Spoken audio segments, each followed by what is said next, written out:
No inspection? Later. No, violator. No. You want inspection? Violator, your time is 1 o'clock. Your time is 1 o'clock. It's 1 o'clock on Monday. No, Monday. No. Hold on. It would be first thing in the morning if anything. Hold on. It's 1 o'clock. 1 o'clock. You got money? Hold on, Dad. Yes. Dad. $750? Yes. Let's see it. 25. Let's see it. $725. Yes. Yes. The 1 o'clock. I said 1 o'clock is order of Oh, yeah, possession. no, it's- That doesn't mean you have the house. It means you can get a writ of possession. Yeah, it doesn't matter. He can go in. Just whatever. Let him go in. That is the order. That is the order. That is order. Yeah, that's what he said.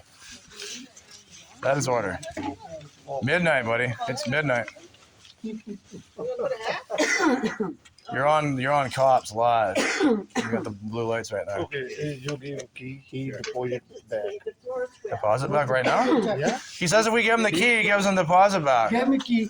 Okay, you get the deposit? Just wants to look at it. Deposit, I give you deposit. You okay? Where? Take my- this is my You don't get no keys until we get the money. This one checkbook. When we got Checkbook, the I will money, check. no. Well, he's on tape. I mean, even if he doesn't, we could give it. He's probably not gonna. Don't fall on the floor. Dad, you're gonna make it dirty in there. It's wet. He wants to look, let him look. It's his house. Okay, hold on a sec. Can I keep in there? You can go if you want. Okay, let me just see. Not you. There you go. There it is. Put my thumb down there. No. Everything's fine here. Better than it was when we moved in. Yeah. We've learned a lot from you, Jay. We're wiser people now and cleaner. I told you I will clean, no problem. Well, we cleaned and it's better, so you finally get it. You wanted it so bad, now here it is. The cleanest house you ever seen. What are you doing in here? She's like a chief inspector or something. Same as it was. Yep. That's the way it was when we came here. That was the way it was. No. That was the way it was when we got That's the way here. it was. And this here was dirtier than it is now. Yeah. No, shit. Well, he said he would clean it. I'll clean it. He said he would clean it. No. Jay did. Everything else clean. Oh. Okay, where do we want clock? So this is what, you get everything you wanted now. Where you living? He called me. No way, the guy we're living called you? Yes. No way. I gave your good reference. Really? Yeah. That's really nice of you. That proves you're a great person. Maybe greater than I. I get he asked me he's rent on time. I rent on time. Oh, you should have said that to Residential Tenancy Branch, that we wouldn't be in this mess. But unfortunately, things aren't like that.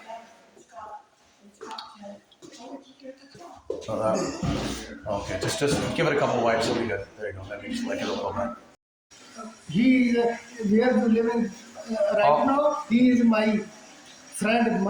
You mean Jackson? No. Yeah, well, how do you know this guy? Because you phoned him, right? Because he phoned you. He called me. So you're friends now? Yes. Oh, that's really nice and stuff. Okay, so you have the damage deposit when? Yes. How long? You want cash? Yeah, check. He says cash or check. What do you think? Well, cash would be nice. You have cash? Yes. Okay, you give it to him. You give me key. This one key. Two key. You have two keys. Okay. You give me key. You have cash on you? Yes. Let me see it. No problem. All right, let's see it. I think I got a key. Here comes the bodyguard guy. All right, just give it to my dad. He'll take it all. Chubby? Oh, Chubby Hagia? One or two? What? I only have one. He has the other one. Oh, Other one. let's go. Give him the key. He's got the cash. Seven. What was it? 7 what? 724. Oh. Come on, is it individual or what? Is that it? If you want check, you have check. If you Oh, he wants the cash. Check. I just want to put it in Okay. my bank to cover my. You give me key. Give him the key. Let's go. Yeah.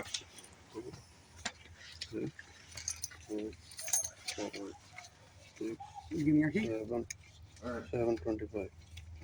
Oh, good deal. Changa shabash. Okay, see you later, and greatest people, greatest. Yeah. Disturbance. I'm sorry. Okay. Oh, sorry. Okay, that's great. Thanks. You did a good job.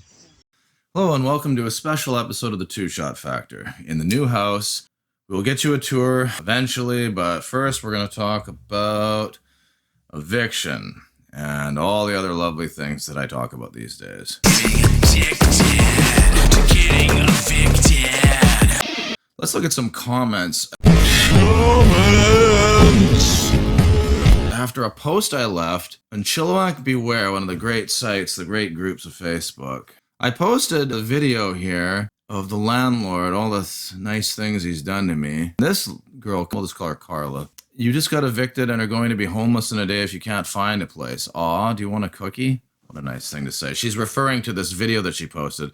After watching some of your YouTube videos tonight, I love how people who don't like you want to watch your videos. Makes sense. Especially this one, I don't find that the tiniest bit surprising. You're clearly a landlord's worst nightmare. No, I don't with the camera. You don't with camera? No. But I'm inviting you into my house. I'm saying come and do the inspection. No. Why? No. Why not? No camera. No camera? No. Camera off. Of course he doesn't want to be filmed so you can post him. Your place is filthy and you look like you haven't showered in a month. Get your shit together and stop harassing an elderly person. Just got out of the shower. I'm sure your ex-landlord was far from perfect, but you're not the victim here. What evidence do you have that we're here? Well, this evidence. But that doesn't help No, your no, case. this. It will definitely help my case. It won't, because I'll write in the report that this is not a police matter. Good. No, it wasn't. But then why did he call the police? We can give you the. It won't, because I'll write in the report that this is not a police matter. Good. No, it wasn't. But then why did he call the police? Beats me. I'm his mother. His mother. I'm Rick's mother. You are not my inter-property. It doesn't matter. I invited her here. You can't stop me from having friends here.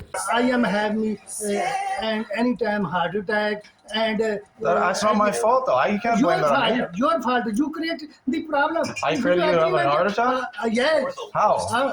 The agreement is already 1 year old, If though. you have anytime you will create me problem, you are a troublemaker. You are a troublemaker. I'm troublemaker. Yes. How? You can break me agreement. The landlord came up to me.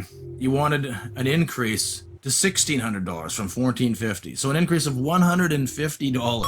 That's a 10%, 5 times over the legal limit. The landlord says at the 1st of May the agreement is up, and if I want to stay here I have to sign another $1,450 to $1,600. He says utilities are going to make up that amount. Just the other day, the landlord came down here, knocked on the door, said the lease is going to be over on May the 1st, so March, April, so 2 more months ahead of time, saying that we got to sign a new contract, and I wasn't familiar with ever having to do that before, and also that the rent, which is $1,450 here, he's going to increase to $1,600, which I told him immediately that's illegal. Guy physically tried to stop my dad from using the hose. Like, you can see him here grabbing my dad's hose and pulling it away. What are you trying to do? I'll rinse my car, some dirt on you. He said it's his water, not our right. Just do it later. Hey, why can't he do that? You can't control the. Not your right. Yeah, it is. It's definitely our right. It's the water. We pay to live here. Just move the. Brain dead. I'm aware of that. That's saying something. First of all, obviously, you can't go past 2%. That's $29, $1,450. The lease thing becomes month to month after. So we can stay or they can't force us to move. And that's what I know so far. I don't have to sign anything. So, in regards to a fixed term tenancy, just because the fixed term portion of it ends doesn't mean the tenancy ends. If you don't want to do anything, tenancy would then go into a month-to-month basis and the original tenancy agreement would just move forward. Yeah, it's been an ongoing issue. I never hit him any time. Okay, I'm gonna come talk to you in a sec if you don't mind just waiting inside. You hit him or pushed him. Your landlord told you that you were causing him heart issues? That's not surprising either. I've watched some of your videos and you're the aggressor in all of them, not him. How is the tenant the aggressor? There's literally video evidence of the landlord trying to force an illegal rent increase and new lease.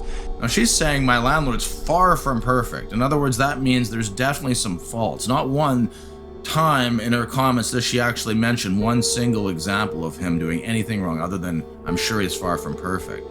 Well, if you're gonna say that I'm not the victim here, but he's far from perfect, you're kind of contradicting yourself. Good job on the assault charge you got back in January. This person seems to just hate me. A total lunatic. The guy was banging on my door for 14 minutes straight. She picks out about 3 or 4 things. He's banging on my door for 14 minutes straight. Now, of course, I go out. I yell at him, say, what the hell are you banging? He was trying to open it, too. Of course, she defends it by saying a landlord can conduct inspections. He hits me in the hand and knocks my phone out. He hits me first. He tries to push me, I push him back. The RTV says you admitted to pushing him. It's like, I also admitted that he pushed me. Why does that not matter? I also admitted that he hit me first. Like, I was in here and I was like sleeping, and then all of a sudden he was just banging and banging. I said, stop, and then he grabbed me and then I pushed him. Holy shit, good thing I didn't actually hit him. It's weird, it's amazing how much he fights. And he comes at you with such aggression. It's like he just wants to be like he's so fucking crazy like that. So I come out the door and I said, what the hell is your problem? And he cuts me off, steps in, and I go like this to say, get back. And then he takes that as a threat. He pushes like that, grabs me, and then I pushed him, and he hit this thing here and tripped. And that's what happened. Then his wife grabbed a stick and started sort of half swinging it. It's just like a lot goes into a little at Birdbrae Farms. This isn't gonna be an issue. Hey, what the fuck do you want? Stop banging on my fucking door! I just saw his arm come towards me, and this is how I reacted. And I'm a little late trying to defend myself, as you can see, because I was holding my camera with my right hand, so that threw me off a little bit. So you can see him step in, and this is where the camera cuts off. Now, I remember he hit the camera out of my hand. I don't think the RTB arbitrator understood that, as they felt that he perfectly just happened to hit the camera and not me. No, he hit my arm and knocked it out. Then you can see he steps towards me. This is when he grabbed me. The camera stopped because it ran out of battery. But I was holding it in my right hand. And he grabbed me and he wouldn't let go and he was pushing me. And then I pushed him back. And of course, this is the assault right here. So did you assault the landlord on January 6th? No, he tried to physically force. Is there a criminal file? Yes, there is a criminal file. No, he tried to physically force. Is there a criminal file? He was pounding on the door ridiculously and woke me up from a nap. I didn't want to let him in, and he just kept pounding and pounding on the door. It was like a cop invasion for some SWAT team drug invasion. Finally, I opened the door. I said, what the F are you doing? What is wrong with you?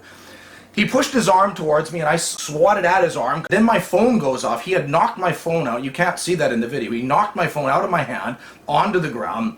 Tried to physically force his way in here. I pushed him back. There's a high step that leads down to the suite.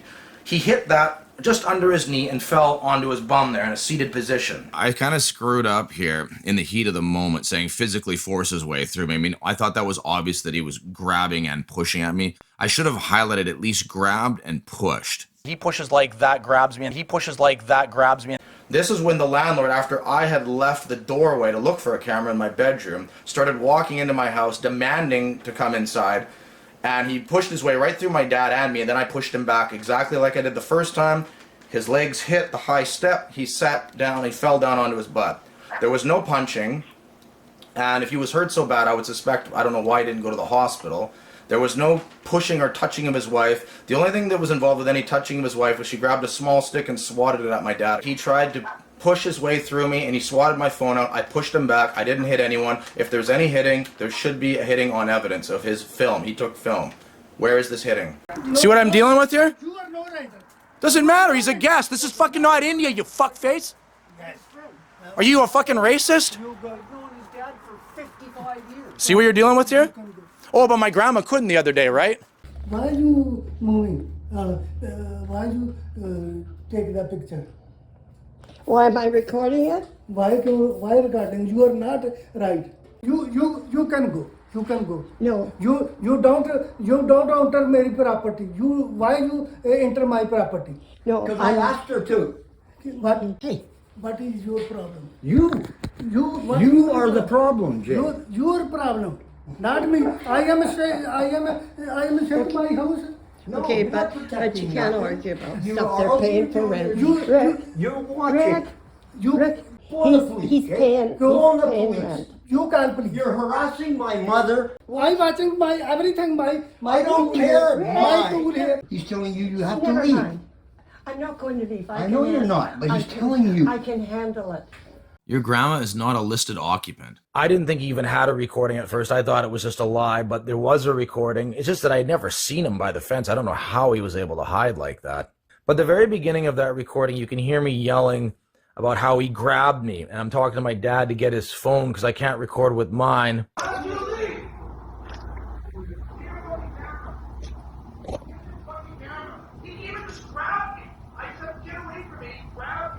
It's just weird that of all the days where he's knocked and ended up leaving because I avoided him for these inspections, that this particular time he's got this guy that comes out who's been living there for a while after all the different arguments and stuff we've had, that he just happens to be filming this.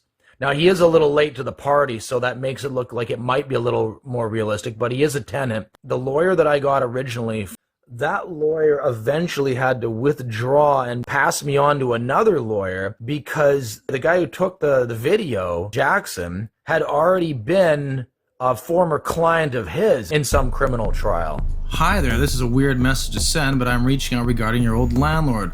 Situation that happened with my son back in the winter. We showed up in court as per what was requested. Our lawyer said that it was over and to move on with their life. Suddenly now the police show up to our door, claim their investigation wasn't over and would like to join a program admitting guilt. I'm also charged with assault by the same landlord. That guy seems to throw assault charges out like candy. The story of their son is that he came there and knocked but no one was home. Landlord grabbed him and wouldn't let him leave and tried to defend himself. Yes, that is his story as well. The landlord talked about this during my RTB hearing. He said, stabbed him. Yeah, he didn't stab him. In our property, he burst my car tires, and I did see him, but he ran away. He had been coming to their house to see them a couple of times, everything, and he attacked me with a knife, and he stabbed me, and I have the marks on my body. And then I called the police, and then now the person was charged. At that time we didn't have the cameras, and now we have our cameras. What date was the landlord stabbed? The date of the stabbing was March 6th. The hearing date was March 8th. March the 3rd. It's official. The landlord is installing security cameras outside the house, front, side, and back. March 3rd. The security cameras are set up. That's fine. What date was the stabbing? Sorry, what date was? The landlord said he was stabbed. When did that happen?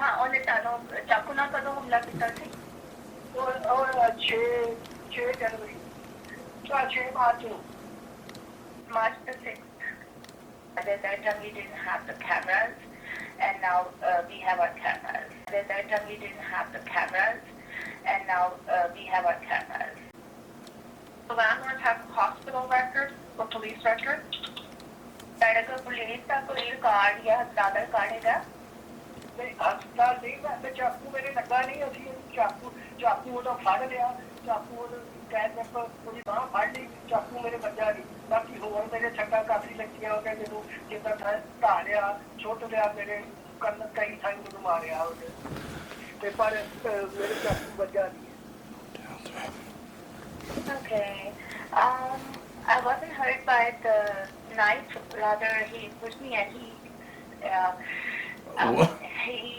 pushed me and he stabbed me, but not with the knife because I hold his hand. Hold on a sec. He stabbed him, but not with the knife?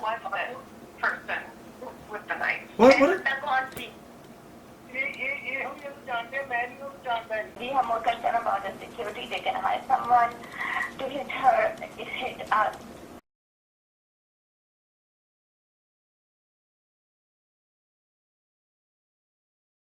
So may I ask the landlord, what was he stabbed with? What did he get stabbed with? Do you think that's a helpful question? It kind of is. If he's telling you he got stabbed. No, listen.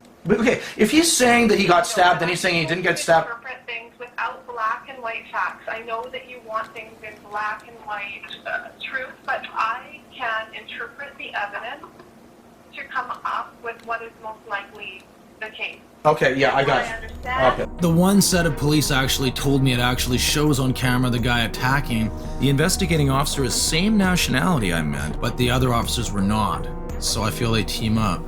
He sure caused her family a lot of stress. I actually would like to leave the neighborhood myself. He now walks by our house often with his buddies and points at our house. His sole thing was he wanted money. He came here and tried our door handles and tried walking in my backyard, and when I said, "Excuse me, what are you doing?" he said, "You pay, you pay." Interesting, he tried their door handles. Coincidence? I was like, "Get out of here." I reported that to the police. They said they'd talk with him. He said, "You pay, you pay." I said, "What the heck? I'm not paying you anything." Pay for what?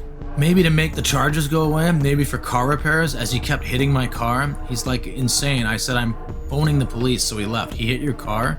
Like with his hand. He said, "Damage here, damage here." I was like, "Dude, I have no idea what you're talking about." What a waste of our resources. Police force, court system, rental board system. I'm guessing he used our medical system. Like, what a drain for someone who has absolutely nothing to offer to our community. He even said to RTB that my dad punched his wife in the face twice and she fell down. She actually slapped him twice for trying to wash his car. No charges there, clearly. Oh my God. He said pushed her down as well. They both charged him with assault. Said she was actually hitting him with a piece of wood. Then his wife grabbed a stick and started sort of half swinging it. By sort of half swing, I mean she had to reach over the step and she didn't want to step down because it's a high step. She didn't want to risk falling. She stayed at the edge of the step and swung the stick. Like, who was assaulting who here? He's a minor. I'm guessing they wouldn't let me see the video because they knew I'd be mad. So I'm just clarifying. It's okay if my husband traps a child in our backyard, attacks said child, then I come out and also start attacking this child all while we are trapping them in our yard? They said, "Well, no, you cannot do that." I said, "Okay, so?" Then they said he was attempting a citizen's arrest. I said, "For what? Knocking on someone's door?"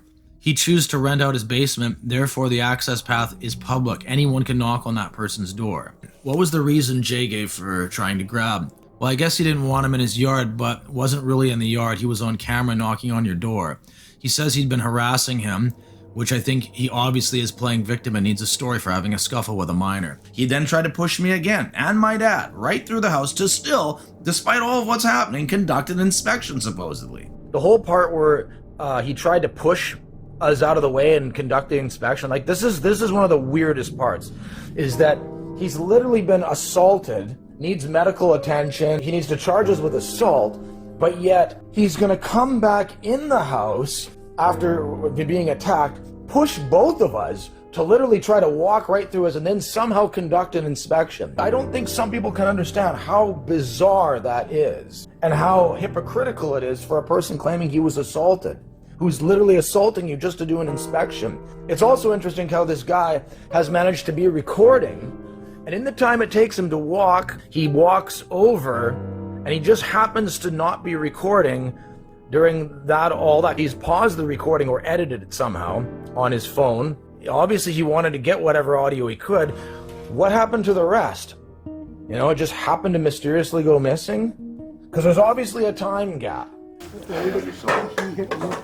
I never hit him anytime. I understand Okay. from the landlord's testimony is that this person made a stabbing motion near them. That's not what he said. He said he got stabbed. He literally said he got stabbed. Okay, tenant, if you would like to bicker about this, we can waste time bickering about it. This is just another example of his lies. He lied about it being stabbed. He never went to a hospital. Okay, thank you. I take your point that the landlord may be lying. The landlord said I punched him and pushed his wife. Remember that there's also the other case where my dad supposedly punched his wife. A different day, punched his wife in the face and she fell down. He punched my wife on her face and pushed her, and she fell down. Yeah, I'm washing. Because he was using the water wrongfully on the street, and my wife, she turned the water like off, nozzle off from the back. That is wasting the water. Yeah, I was washing this off. There's dirt and oil and stuff from their car. Anyways, I want someone here as quickly as you came for when they accused me of pulling a knife off. No, I was washing my car and I was cleaning some shit off the driveway, and she came over here, looked at me, went over and turned off the tap and then started undoing it. I went over there, started putting it back on, and she slapped me. And then she smacked me again. The wife was home. My dad was washing the car. I saw him. And I went back around the corner, and just as I went back, I heard some commotion. I turned around, and I saw that the wife had smacked him and was just in the process of smacking him the second time. There was no hitting her. She hit him. She definitely smacked him. The police were there. Now, what I'm wondering is, why were there no assault charges? If he hit his wife, that seems a lot more serious than hitting him. Why were there assault charges filed the first time, and why not the second time? Okay, please pause for interpretation.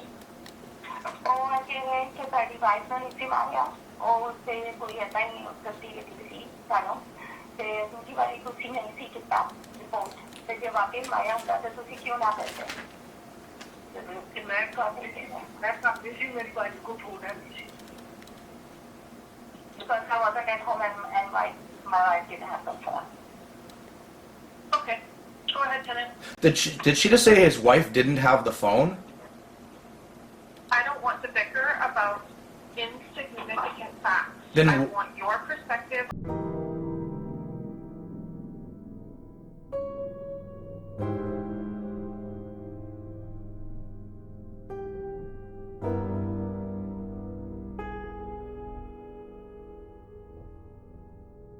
Why were there no assault charges that day? Of course, then there's the knife. He attacks the landlord with a knife. The cops come, but there's no assault charges.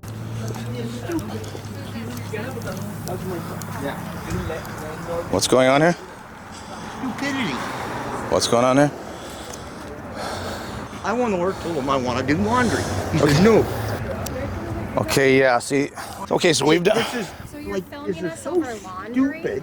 No, I'm filming over his harassment. I've been doing this. Like, he wants to come into our place harassment. You're filming us every couple of weeks. He wants to come and know. Well, that's a start. There's a lot of evidence I've compiled for Residential Tenancy Branch. Okay, then you can report that. Yeah, well, we're working on that. He's got a whole. Well, then I have evidence. We got lots of What evidence. evidence do you have that we're here? Well, This evidence. But that doesn't help No, your no, case. this. It will definitely help my case. It won't, because I'll write in the report that this is not a police matter. Good. No, it wasn't. Not But then why did he call the police? We can give you the. He's the one doing this.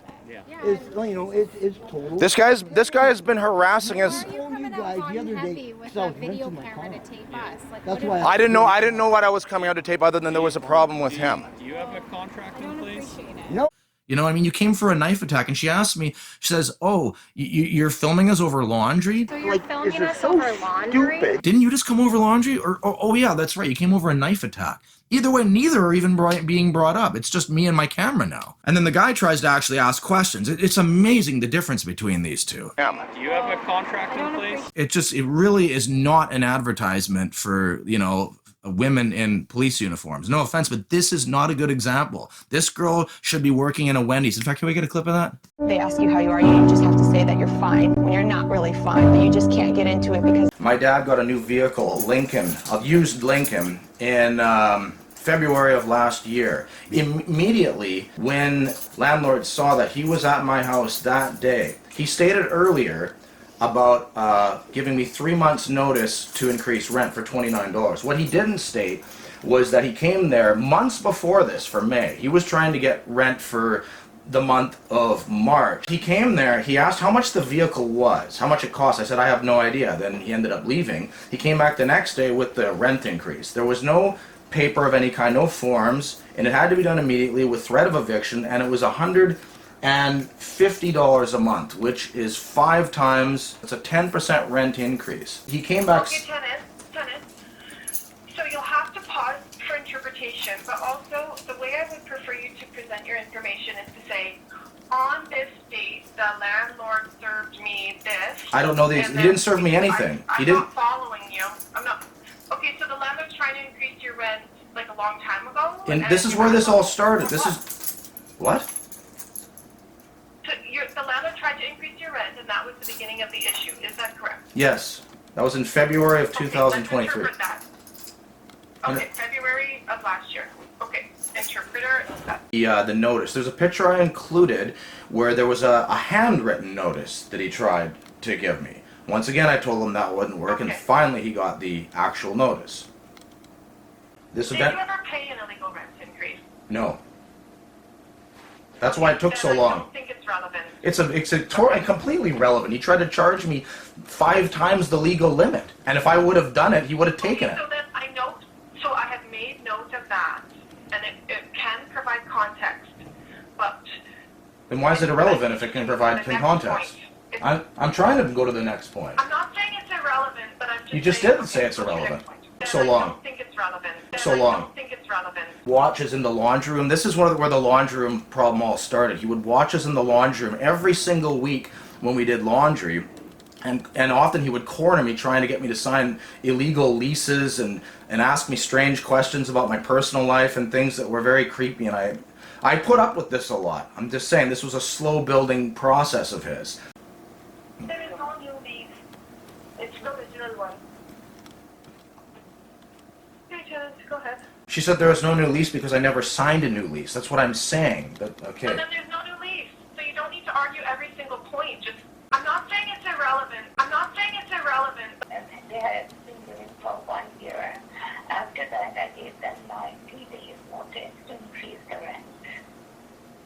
Landlord, did you use the proper form number 7? Yes.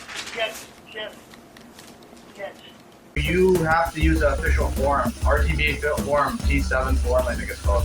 No, I gave you notice. Not official notice, no, because The landlord has finally learned to accept the proper rent increase, but hasn't figured out how to use real official forms. you have to use an official residential tenancy BC form. And then BC form, I know what is the problem? Only $30, but you are very shit. This is shit. Not a problem. But it's illegal. No, you have to do the file form. And then 3 months a notice. This is the problem. There's a $30. So you don't need to argue every single point. Just, you could potentially sign for another fixed term if you chose, but again, he would be still tied to the same rental increase restrictions of the 2%. He's trying to scam me, and I've seen things like this before, just a little different, of course. You are not allowed to come upstairs. If he tries to increase the rent to this $1,600, this huge amount, and he doesn't actually try to get the proper forms to do it by the 2%, I can actually go without any increase, because he hasn't done the proper increase at all, right? It's true. Landlord is required to give you 3 full months notice of the rent increase. It needs to be on the proper form, which is the RTB7 Notice of Rent Increase form. Okay. And Writing that down now. Initially, the rent was $1,450. And a year ago, I gave a 3-month notice and added $29 into it. Okay. My dad got a new vehicle, Lincoln, a used Lincoln, in February of last year. The way I would prefer you to present your information is to say, on this date, the landlord served me. A year ago, I gave a 3-month notice. Okay. A year ago. Okay. February of last year. Say, on this date, I'm not- I just would like you to focus on your defense of the 1-month notice. Some people, phone people. You hit me. I didn't hit Two you. or three me. grabbed You him, hit grabbed me. Him. You hit me. Him, Jay. You- You assaulted him. You hit and me. You came through our doorway. I am enter. God, Yeah, notice. you're never Notice. coming in here. Notice. Never gonna come in here again. Your need. You're gonna have to Na- go na- hire a na- professional. Not in this house. Hire a professional. Get the professional come here. Not in this house. Not you. Not in this house. Not Your you. entry. You're not coming in here ever again. I gave you notice 24 hours. You. Same as the other notice. Oh, yeah. Yes. Same as the other notice. That's garbage. It's Garbage. bullshit. You garbage. No, you garbage. You garbage. And you bullshit. You garbage. You garbage. You should tell your son if he's not doing illegal stuff. You he should come over here and talk. He made at least 2 phone calls after the so-called assault charge. I know he was on the phone with the cops, but he got in contact with this person, made a deal with them. Probably paid them, maybe gave him a month's free rent. It makes sense. Why would he pay that much to have you gone? Because he knows that I'm causing him trouble and it could cost him more in the long run. But in this case, we go back to October 25th, this post right here, where he said he offered me in the laundry room What a coincidence if you know the history of this guy. He offered me $1,000 to move. You think it was really a stretch for him to offer money or free rent to one of his tenants to lie for him about an assault charge? So we had to move, and I posted this thing about this because I couldn't find a place anywhere. But it doesn't look like we're gonna find a suite, so we're gonna have to go into a storage locker. I'm not gonna live in the storage locker. You have to move the stuff into a storage, so you gotta go in and out of the moving truck. Not just like to a house like normal, but you gotta go into a door, up through an elevator. We didn't get shit for help. You know what I mean? There was hardly anyone there. There's a guy with a few fingers missing. My sister, who's not very in good health, she has heart problems. My grandma, who's 90 years old. My dad, who's 70 years old, has heart problems. You know what I mean? I got this one guy who works his ass off, and another friend of mine. You got to go in through an elevator or the stairs, back and forth. This would have been a terrible trip. Plus, we would have had to stay at my grandma's house because nobody was even going to offer me a couch to stay on. You had a few people that said some things like, hey, how are you doing? And I feel so bad for you. But you know what? A lot of these people are just reacting to the post. In other words, it's like a program response. You put a post up, they might care, but that's how we think nowadays. It's the internet. So, oh, there's a post, you know, I have to respond. I do care about it. But if there isn't a post, in other words, of course, there's a post before they know what's happening. But if you don't keep updating and posting, a lot of people won't respond. They'll just forget about you because they're looking at posts. I've said this a million times, like how comments and scrolling and the internet is everyone's life. Just keep scrolling. Have you ever looked at people in the last 10 years? Their eyes are not on their children unless they can take a good quality photo that's going to get them likes on a social media. Right after I haven't been using Facebook for the last couple of weeks because I just felt so depressed and angry and sad about everything that was happening.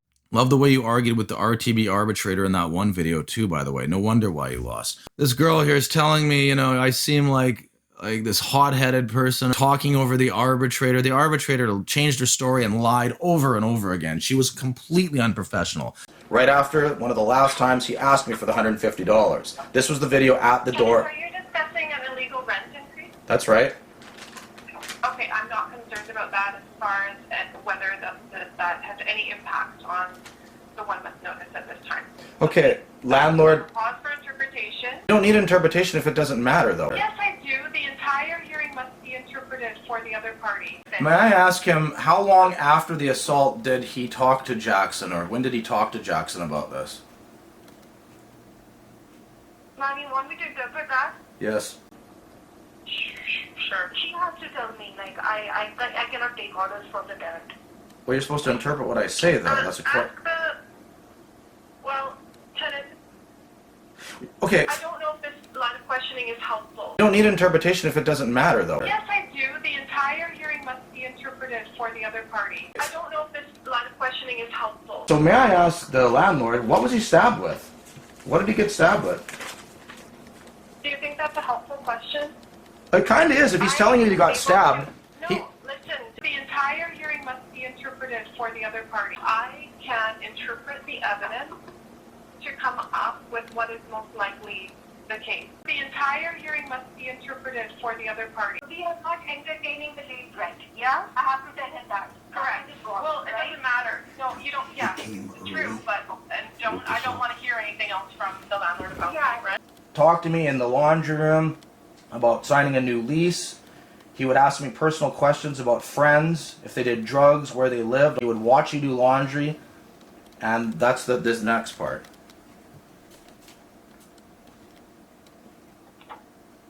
That can be interpreted? Interpreter.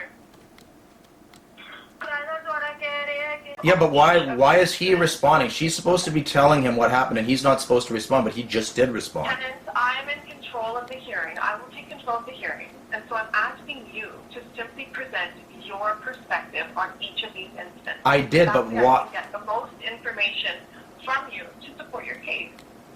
I'm trying to do that. I don't need your help. Okay, but I don't need your help to control the hearing. Thank you.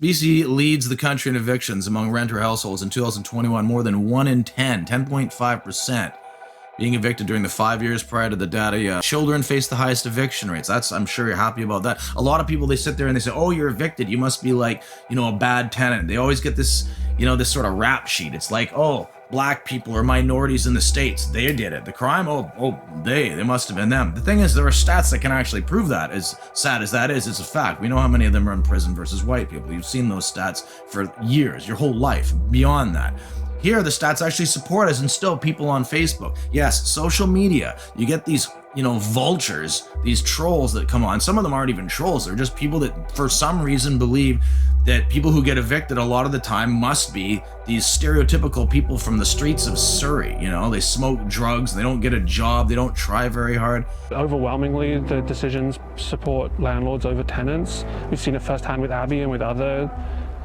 members of the VTU who are going through evictions and just have these bewildering decisions that don't make any sense or resemble what the law actually is. BC's backward eviction system and how to fix it.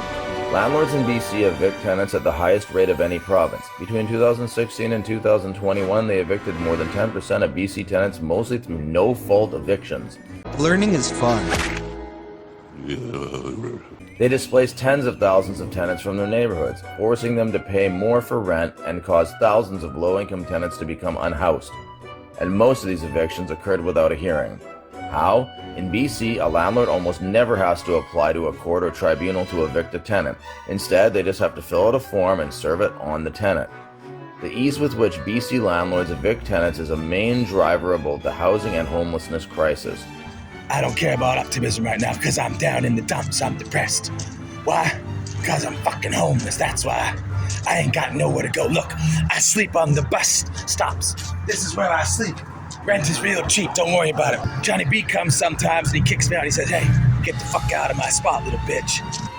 Once a landlord serves an eviction notice to a tenant on the prescribed RTB form, the only way to cancel that notice is to file for dispute resolution with the Residential Tenancy Branch within the dispute deadline, which ranges from a mere 5 days to 30 days depending on the notice type. As I started to get evidence for this in 2023, I was told by RTB that I could take this to a division of theirs called Compliance and Enforcement. After a lot of work in writing stuff, putting messages together, figuring out evidence, based on the review of both files, the issues described do not meet the criteria for CEU to open investigation. Matters described should be addressed through arbitration, not a CEU investigation. To Derek, in order for the CEU to make its assessment, we request evidence to be provided at the time of application. Evidence is often used to corroborate the strength of a claim and give us additional context.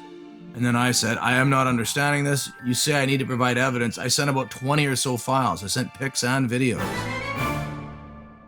The package. You get a package for the dispute resolution. It's about evidence. Now you have to send your evidence via email to Residential Tenancy Branch. Any evidence you're going to support, that's going to support you, like pictures, video, any statements, receipts, eviction notices, anything. After that, you also have to send that same stuff to the landlord. Like they used to make it so you could do email, but now it's not accepted, which seems to make everything a lot more difficult. You could just drop it off in their mailbox, but apparently by RTB, that's not accepted either. So I decided to just do it smart, get it sent by mail, and then everything's solved, right? Well, I made one mistake. After doing all this work, I miscalculated because I ended up being about a day late. The estimated arrival of the mail is going to be like 1 or 2 days past the hearing date. So what do I do then? Well, I had to go down to Staples to print all that stuff up, right? Now I had to send it all again and print it up again.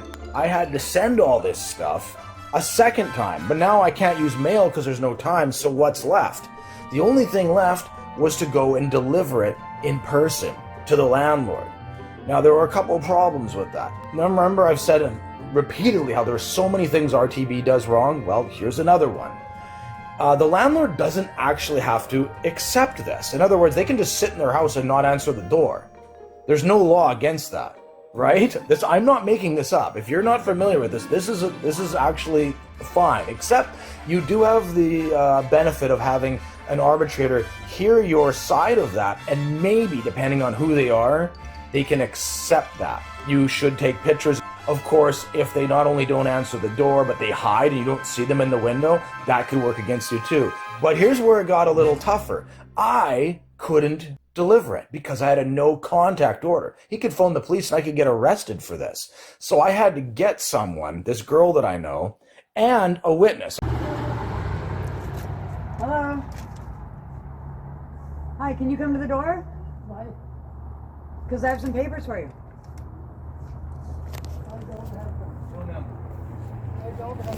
Can you come down and grab the papers?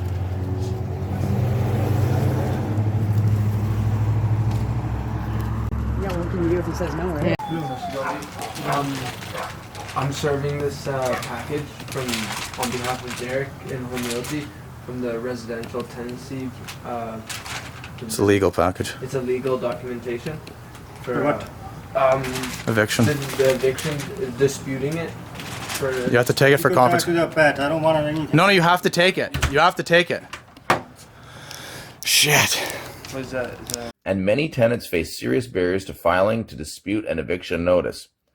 Many don't know they can, have language or other barriers, or are legitimately worried about landlord retaliation. Even when tenants successfully dispute eviction notices, landlords who are determined to evict these tenants have it easy. Just keep serving eviction notices until one sticks. There is nothing stopping a landlord from serving an eviction notice the day after receiving an RTB decision that just canceled an identical eviction notice. And just to interject here, they can actually serve identical eviction notices before there is a decision. I get all that stuff? Yeah. There are 3. I thought it was supposed to be 2. It's all yours. How come there are 3 in there? Do I get I more money or have no something? idea what it is. Two Shot finally was awarded his money back, but the party will have to wait. There were 3 envelopes, and the 2 rent checks were inside only one of them. In another was an order for Home Life to perform an inspection, and in the third one was this.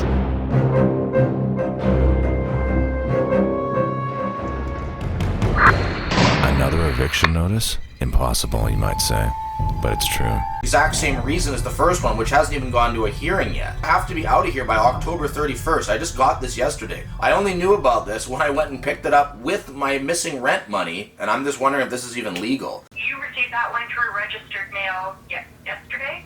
No, I went and picked up a check they had for me at Home Life along with another envelope. The process here, what I'm seeing is they're just going to keep sending eviction notice after eviction notice until I move. That's what I'm starting to feel here, and this can't be legal. Landlords take minutes to fill out, print, and serve eviction notices, but tenants take hours of time, effort, and stress to dispute them. And a tenant must dispute every single notice if they want to stay in their home. If they miss even a single one, their tenancy will end, even if there is no valid reason for the landlord to issue that notice. When tenants are evicted, simply having to move is not the only consequence.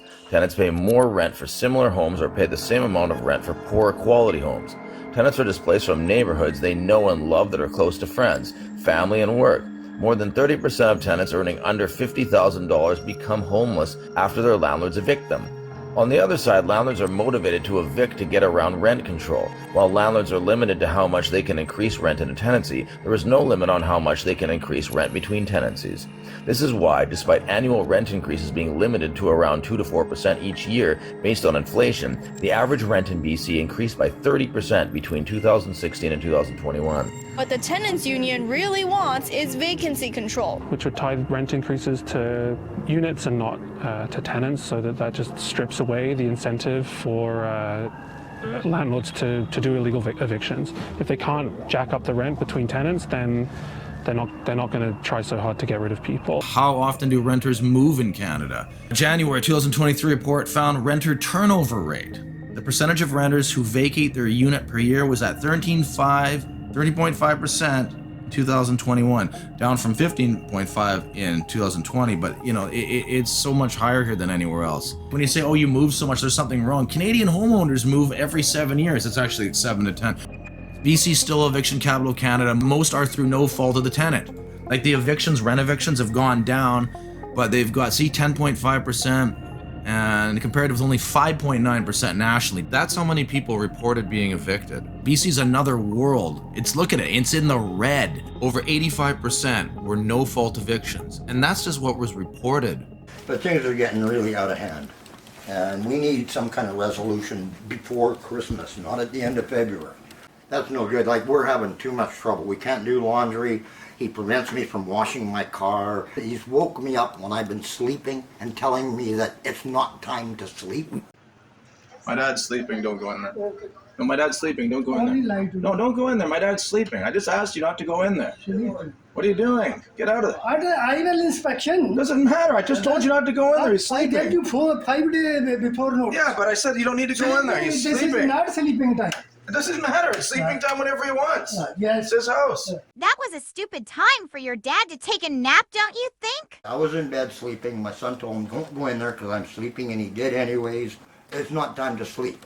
Okay, like, this is ridiculous. If he believes that you're breaking some type of rule, then, you know, one, he would need to issue you a warning letter, and then you need to serve you with the notice to end tenancy. He's overstepping. Like, there's, I'm hearing you loud and clear. Came out, there was some streaks I'd missed. I went and got a bucket of soap and water, came out, washed them off, turned the tap on again. He comes screaming out here, you've been using the hose for 2 hours. Well, you know, that's wrong. And I told him, this is a civil matter. If he's not happy with you using the tap, he can't kick us out because we would. We've done nothing wrong. I know, I'm not saying you've done anything right or wrong or anything, but it's a civil matter. I would hope they would look at that. If he's not happy, we're not here to take any party's side. At the end of the I day, know, and I'm glad it's a that's the civil case. matter, right? If you're not happy with how he does his business, go to tenancy board, make a complaint. I told him if he's not happy with you guys, same thing. He's allowed to give you eviction notice. Just chopping the agreements we've had. He can go ahead and give me eviction notice all day long. We've done nothing that's gonna evict us. Yeah, so, but again, at the end of the day, it's a civil matter. It's 3 weeks since I've done laundry. I would like to do laundry. I can't help you in that. Well, do like the other officers. Tell them to let them do laundry. I am not going to tell the last time it's you guys his were house, here. It's your guys' lease agreement. No. If he doesn't let you do something, you go to tenancy board. Yeah, but that does no good because they just say, well, we don't have power. I know you don't. When serving Jay the dispute resolution package, he wouldn't come to the door, as we said earlier. During that time, we intentionally left the hose on in full view of his window, and he wouldn't budge. So many people say, tell him this rule here. It doesn't matter. He is exactly the same as an 8-bit NES enemy. He just goes back and forth and does the same thing every time.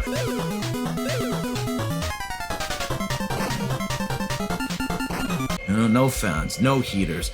Turn the lights off. I'm doing inspections. Throw your stuff in the garbage. I'm gonna touch this. Clean your toilet. Wake the dad up. This is not sleeping time. It's inspection time. Ravi Kahlon, BC's Minister of Housing, announced that for 2024, rent increases will be capped at 3.5%, which is below the inflation rate of 5.6%. This applies to any rent increases beginning January 1st. We want to ensure renters can afford a home. That's not a good start. And we also want to ensure, because they were literally 2% the year before that. And we also want to ensure landlords can make necessary repairs and maintain their rental properties so they can continue to provide rental housing for years to come. Kahlon said he knows that evictions still happen under false pretenses. We'll be examining other ways to cut down on unlawful evictions and strengthen the security of tenants, he said. Solving renter-landlord disputes faster and getting tougher on bad faith evictions is one of the initiatives in our Homes for People action plan. The water outside is the same water we use inside. I have text messages which I've sent you constantly where he talks about using too much water inside. The tenancy agreement says that water is not included in the rent. Water does cost money. The landlord probably gets a bill every 3 or 4 months for the water usage. So maybe the landlord has some valid concerns here about the water. Yes, but where you actually saw... It says I can't use water? The tenancy agreement, it says what is included in the rent and water is not checked.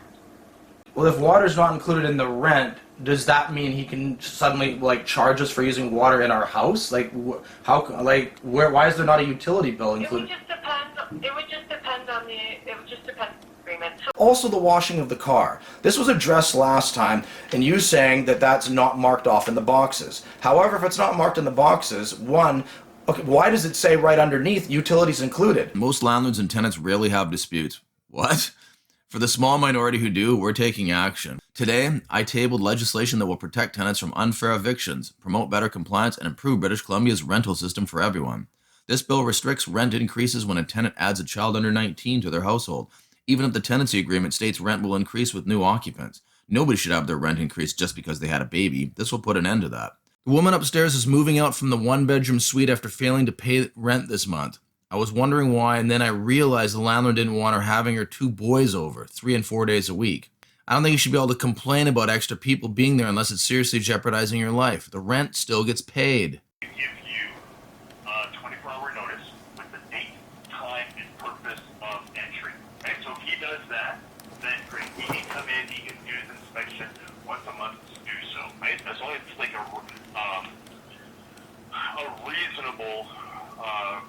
of business. Tomorrow, 6 p.m., I will inspection. I coming after 6:30 p.m. today. No inspection right now, just going to make dinner. I sent a message yesterday. We just had an inspection not long ago. I gave you notice 24 hours before. Today is not good day. Making food. When? Tomorrow 9 a.m.? Send me reply. Residential Tenancy Branch says you must give notice for inspection in person. Also, tenant can also refuse if tenant believes inspection is unreasonable. You read agreement each month inspection. I will check tomorrow 7 p.m. cleaning. Please rent. I will inspection and cleaning tomorrow 7:30 p.m. No check. I will check tomorrow 7:30 p.m. You already checked about 2 weeks ago. This message 1 week before. Tomorrow evening, check house. Please rent. I will check basement tomorrow 7 p.m. I am on door. I knocking door. You're no answer. I called you 2 times, but you're no answer. I'm busy. What time tomorrow? Tomorrow 7 p.m. I will check basement and cleaning. What is the reason? On agreement, once a month I will check. After reading Residential Tenancy Branch information, you cannot continue to come inside and tell me to move my belongings. In the Residential Tenancy Act, it states tenants have a right to peace, quiet, and privacy in their homes. You read agreement. You did with me agreement. If you not follow the agreement, you can move. You are harassing me. When you ask me to move my belongings, that is illegal. You are harassing me. You're not following agreement. I don't harassment you, but my right monthly inspection on agreement. I think you should get your son to deal with this. You're harassing me right now. I have told you the rules and you are continuing to not listen. You also told me to turn my TV off because of your electric bills. Those bills are not my responsibility. You also told me to turn my heater off. Warning notice. Wednesday, October 4th, afternoon furnace cleaner coming. You stay at home. Please rent. Tomorrow 6 p.m. I will inspection. I coming 6 p.m. No, not today. I am busy. What day? Tomorrow 6 p.m. inspection. How about every 3 months inspection? Nothing ever changes here anyway. On agreement each month and by law my rights. I will check mostly cleaning each month. Yes, but it would be easier every 3 months. Every month is too much. I will check tomorrow 6 p.m. Your house not good clean. You check my house each week, no problem me. What is the reason you need to inspect every month? It looks the same every time you come here. Tomorrow 5 p.m. inspection. Not ready for inspection. The house is the same every time you look at it. There is no point for inspection. When ready, this is my right. But why? What is the reason? It is a waste of my time. The house looks the same every time you come here. This is my right on agreement. You follow agreement. Yes, but it is pointless. You waste your time. You will not learn anything you do not already know. Don't message me. What are you looking for? Damage? I will check cleaning. Cleaning is the same as before. You already checked it. Tell me your son's number. I talked to him. Then we talk about inspection. Number. I said you no message me. Let me talk to your son about this. I explained to him better. That is my right. Why will you not tell me your son's number? Please send me rent. Your laundry time is 1 o'clock p.m. to 3 o'clock p.m. on Friday. It is fixed from now on. If you don't wash your clothes in time, then it will be next Friday, same time. It will be same every week. Notice for basement inspection and damage check and cleaning. I can no longer afford to text on cell phone because of bills. I can only communicate through email. Okay. Saturday, January 6th, 3:12 p.m. I am on door for inspection. I knocked door, no answer. I called you, no answer. A reasonable purpose of visit. What? Like what? Like, what is a reasonable purpose of visit? Define that. Well, it's not really super definable, right? I mean, there's a lot of different... Well, then why'd you say that? For example, if he's showing up every day, or like 4 or 5 times a week to do an inspection, do you believe that's reasonable? Okay, well that's missing the point. That's missing the point. And I should add that by law, landlords are required to do inspections to be sure you're not growing weed or have a meth lab. That's bullshit. Show me a policy that states the landlord must inspect 12 times a year. I don't know anyone who rents, or when I rented for years, that has to put up with that. I know, it totally is. The person is just going off something they heard. The rule states it's allowed, but not required. I just double-checked it for the 10,000th time. Okay, this is what I was just told by RTB. Even if the landlord was guilty of any form of harassment during his inspections, he still is allowed to conduct them once per month. Monthly inspections are exactly that, a landlord coming to wander around and see the state of the house. It's petty of him to dictate what kind of cycle to do on the laundry machine. Because lots don't follow the rules and only want the rent money, could care less about doing inspections. Yes, however, many landlords start to implement the monthly inspection to harass the tenant out. In fact, each time we see a member come in with they now want monthly access to inspect, we know it's usually because the landlord is actively seeking a violation to use to evict.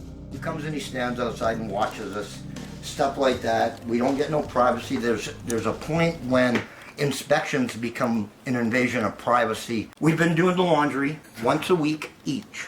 This is the way the deal was set up right from the get-go. He's put restrictions on like the time you can only use the laundry for like 25 or 30 minutes to wash. Doesn't matter what you got in there. And you only get like 44 minutes to dry. Doesn't matter what you got in there. Doesn't matter if it's wet or not. My dad's is longer because his clothes are usually dirtier. Yes. He puts it in 35 minutes. I put 25.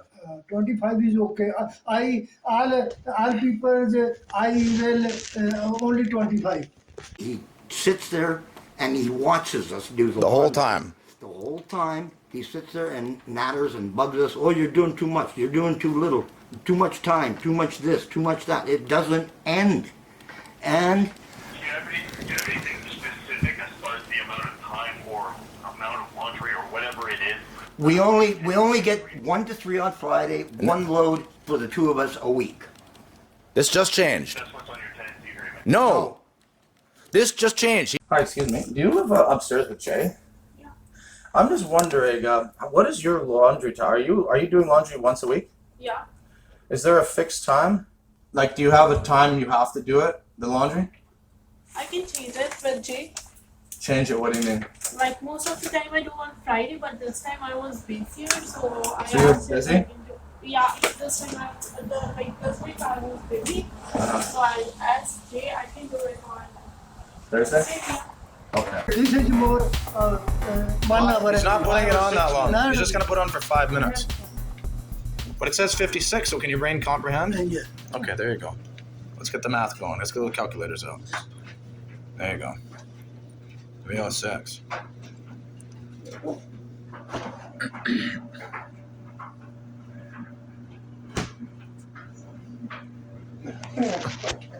Get that evidence. There you go. We got the evidence now. Sure. Now is over 8 meters. Is that gonna cost money? No, gonna cost cost- money, but this is not allowed. Why is it not allowed? Why is it not allowed? Your time is 1 to 3. Where? Why is it 1 to 3? You shouldn't even be here. How about my time is 1 to 4? I say 1 to 4. On 2 hours. That's just in it. I almost thought someone was putting my clothes in here. Like, what the hell? They've already got this set to 48 minutes. What the hell is going on? These are my clothes. Like, who the hell was here? This is set to 48 minutes. Somebody changed this, and this is clothes in it. Those are not mine. How did those get in there? But not working? No, those are not my clothes. Oh, you're not close? My clothes are still in here. I'm waiting to take them out. This is big problem. It's just one thing after another. We're fighting. No, but it Cut the hose, the knife. Tell him about the knife. he cut my hose so I couldn't wash my car. The arbitrator thinks the hose doesn't even belong to the tenants. He lied. That's another thing too. If you lie to the police or anything like that, make a false statement, shouldn't there be some kind of consequence? Like if say.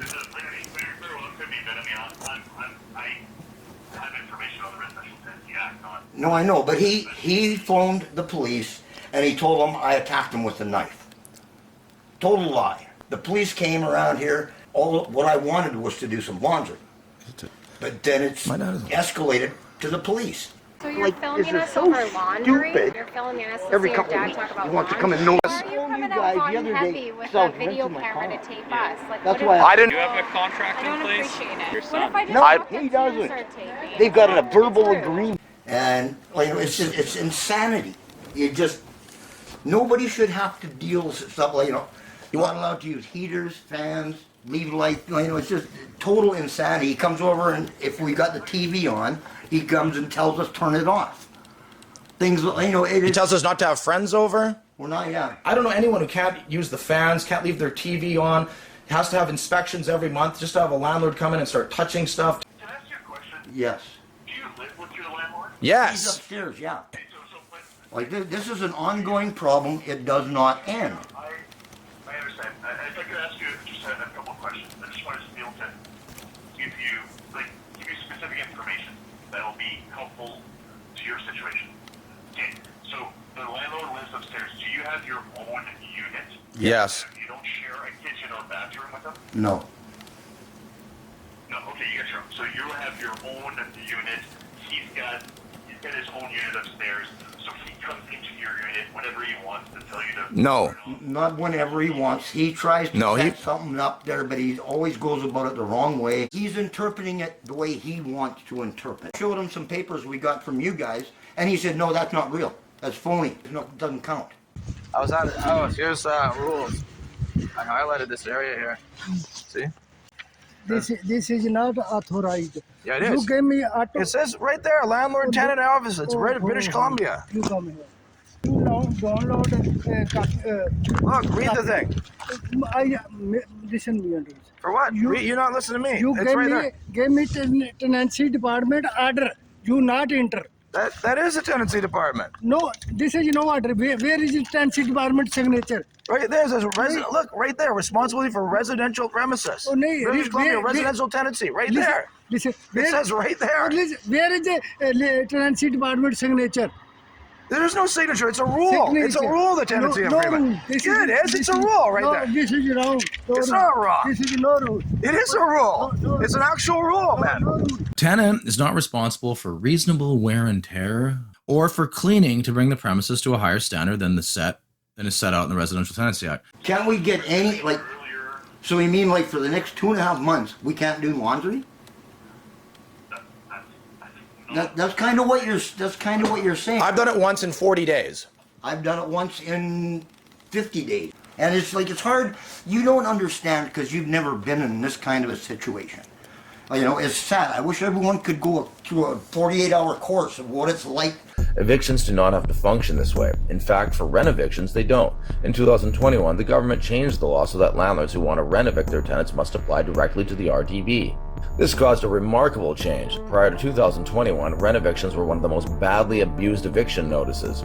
Since December 2022, however, we could find only 10 decisions published by the RTB about their rent evictions, suggesting that requiring landlords to apply to the RTB and provide their evidence up front served as an effective deterrent against bad faith rent evictions. But bad actor landlords have simply switched from abusing rent evictions to abusing other no-fault eviction notices. These notices now account for a staggering 85% of all known evictions in BC and for thousands of calls to our info line every year. Josh Thibodeau Crothers, evicted again. You seem to have some problems there, bud. That's from the old place, back from that 2021 incident. Most of the evictions often come from family members. We know that the suite is needed for use of a family. We're moving a family member in. There's virtually no way to defend this. You can try to say, oh, they're not really doing it, they're mad. Because look at all this case, they've been caught lying already. We've talked about the last landlord issue. For people that are new there, landlord had allowed us to live there for 8.5 years. Hottest day ever, the day the Lytton burned down. All of a sudden, for some reason, he was mad and didn't want my dad to use the hose that he had been allowed to use for 8.5 years and tried to take it away from him. When my dad pulled it, he ended up pushing him and taking it back. I wasn't there, I didn't see it, but he phoned the police and the police didn't come. All of a sudden, he's mad about this because he didn't get his way. So 2 weeks later, we get eviction notice for smoking on the property. I can hear some of these people in the back of my head now going, oh, you shouldn't be smoking on the property. Obviously, they didn't want you smoking there. Of course, they did. They specifically told us to smoke on the property. And didn't it seem weird that they did it after 8.5 years? Of course it did, because we'd been smoking there for 8.5 years. The new neighbors are settled in next door. 8 or 9 very loud guys. Right by the fence and definitely closer to Jesse's window than I ever am. And they're smoking quite a lot of pot. As far as I can tell, not a word from Jesse. They even have 2 vehicles parked literally right across the street. Whenever my friends park there, even one car, not even close to them, they say they're gonna call 911. My buddy Harry and I am smoking outside. Jesse shows up at the window filming me. Okay, whatever, they've already failed miserably at that. Then, Spooky Suki comes to the window. Hey you, Indian guy, you're not allowed smoking on the property. Get out of here or I call police. The guy's hands, both of them, were in his pockets. I was even smoking at that time, and they never said anything to me. This is my dad's vehicle. The landlord hit it, got seen by the neighbor's wife, and he made a shushing gesture to her to say don't say anything. When he came back, he denied it to my dad when they were on the driveway. Lady's husband from next door comes over and says to admit it, or else you're calling my wife a liar. Jesse just put his head down and stopped talking, but didn't admit it. Even before the smoking on the property thing, there was one issue with smoking. Yes, they had told us to do it out in the yard, and my dad would smoke pot every day and be visible from their windows doing it, and nothing was wrong with that. But every once in a while, maybe once every couple weeks, sometimes once a week, sometimes even more, even and on days where they would see him smoking pot outside, they would later come or come at other times, banging on the door, thinking we're smoking pot inside when we weren't. Man, sorry. Just turn on the fan. You don't have Yeah, I had it on for quite a while actually. It's on. Yeah, I can't breathe. you try it now? Oh, okay. Oysters here. Okay, that's why the smell is like, I think you forgot something in the oven. So No. that's why It smelled like what? Migraine too, then start like a short headache. She got a sharp headache? This kind of smell. From the smell? Yeah, no, it's the only thing. Don't make a cigarette inside and No, Make us cigarettes? We didn't. What did she say? Derek was cooking some leftover steak, and that's the only thing it could be. Because we're not doing anything else inside here. I don't know, it's not it smells like a cigarette, it smells just like a marijuana. That's not. That's Anyway, I don't know. that's gotta be steak. Nobody's. Steak and garlic. Nobody's doing. I just anything. made a steak. I just ate a steak. Even Dylan, the Punjabi guy, saw me. And that was just their really poorly planned way of getting us out. It didn't work, obviously, so they just said, you know what? Let's evict them for family use. They even have a lawyer, and they sign affidavits. They spent all this money. They say, oh, this might seem coincidental, but in reality, the daughter wanted to use the place about 1.5 years ago. She just hadn't gotten around to it yet. So then, of course, my reaction is, why didn't they just do that originally instead of this stupid smoking on the property eviction that lasted months and tons of time and money and effort? Why didn't they just save the whole thing if she really wanted to move down there? Because it's a lie. That's why Ravi Kahlon's trying to make things better for tenants. Of course, it's going to take him about 100 years. No one should live in constant fear of being evicted. This bill will prohibit personal occupancy evictions in purpose-built rentals with 5 or more units. 5 units? Wait, what? I think that it's in the tenancy agreement that they cannot smoke inside the apartment and they have to go outside. We don't smoke inside the apartment. No one smokes in here. And when personal use evictions do happen, more time will be required so people have more time to find a new home.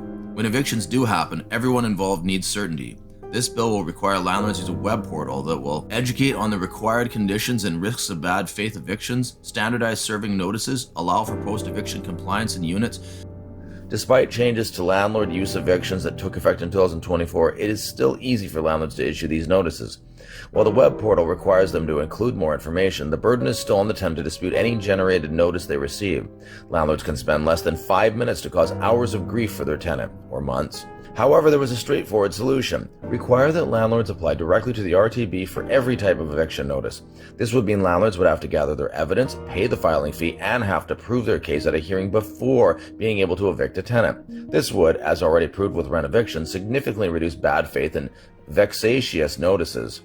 It would lift the burden off of tenants, many of whom are some of our most vulnerable community members, to navigate a complex legal apparatus to simply stay in their home. Hey, do you know anything about tires and slashes and stuff? Do you think these tires have been slashed or the air is let out? Because I don't see slash marks. Could it be under there? But why would a guy slash that low, right? You got no cameras, eh? No, there's no cameras here. Think so? No, I know. He tried. You probably let the air out yourself, didn't you? I don't know about that. I wouldn't put it past him. But wait, could someone have put the... Okay, hold on. Okay, he said the caps are on. Is it possible that they took them off and then they were put back on after? Yeah, I know people that do that kind of bullshit. You usually won't put them back on. You just fucking drop it and go. Yeah. I think you'd... I don't see anything. There's no stab marks anywhere. I don't see any. No, I don't see any. I don't see any stab No, marks. anybody with the plan is not going to try and stab through here. They're just not. So this kid did some work on the landlord's truck, apparently, and then for some reason the landlord thought that he ended up slashing the guy's tires. That doesn't even seem to be mentioned in this guy's assault charge. There doesn't seem to be any knowledge from the police according to this, so I would imagine he didn't do it. And also, when we looked at the tires, I couldn't even find any puncture marks, which led us to believe that maybe the landlord had let the air out and just claimed that he slashed the tires. Why would he do that? Especially some kid that he doesn't even know?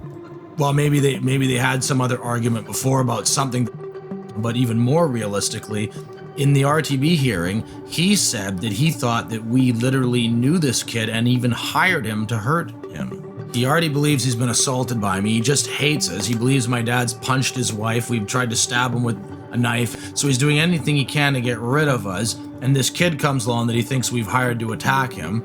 So he simply just makes up this story and then ties me together with him, gets his security cameras, and when he sees the kid, he just attacks him and makes up a story that the kid stabbed him with a knife, and then later not with a knife. I only know the kid because I seen him on the street walking by and riding his bike. He asked me some questions about the landlord because he had some issue with him. And so that's why he must have come over. I wasn't there when he came over, I was at the gym. I can't understand why he never gets arrested. The way it was explained to me is it's essentially whoever calls first. By the sounds of it, he essentially has the cops on speed dial and just charges everyone for everything. When getting fingerprinted, the cops even told me they hate him. You can't say that it's rude for me if I'm acting rude after all the history of this guy, even if you don't know about that. The guy wants to do an inspection in my house. I mean, how many landlords actually do this, right? I know some people might say, oh, you have to do that. You have to. I mean, in some places there might be some bylaw or for insurance purposes. But in Mission, you don't. You can, but nobody really does. Especially when you live right above them and every time you come here, it's the same. Okay, so it's same as always here. Maybe even cleaner than last time.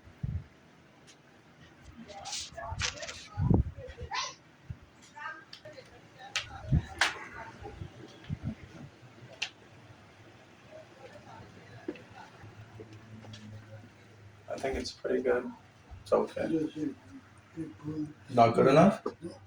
This is toilet, this is Not toilet, good? that toilet, this is. Okay, you don't get your hands too close for your own safety. My dad's room's about the same as normal, probably. I think.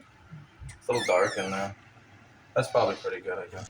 There's more stuff I cleaned up outside. There used to be way more garbage.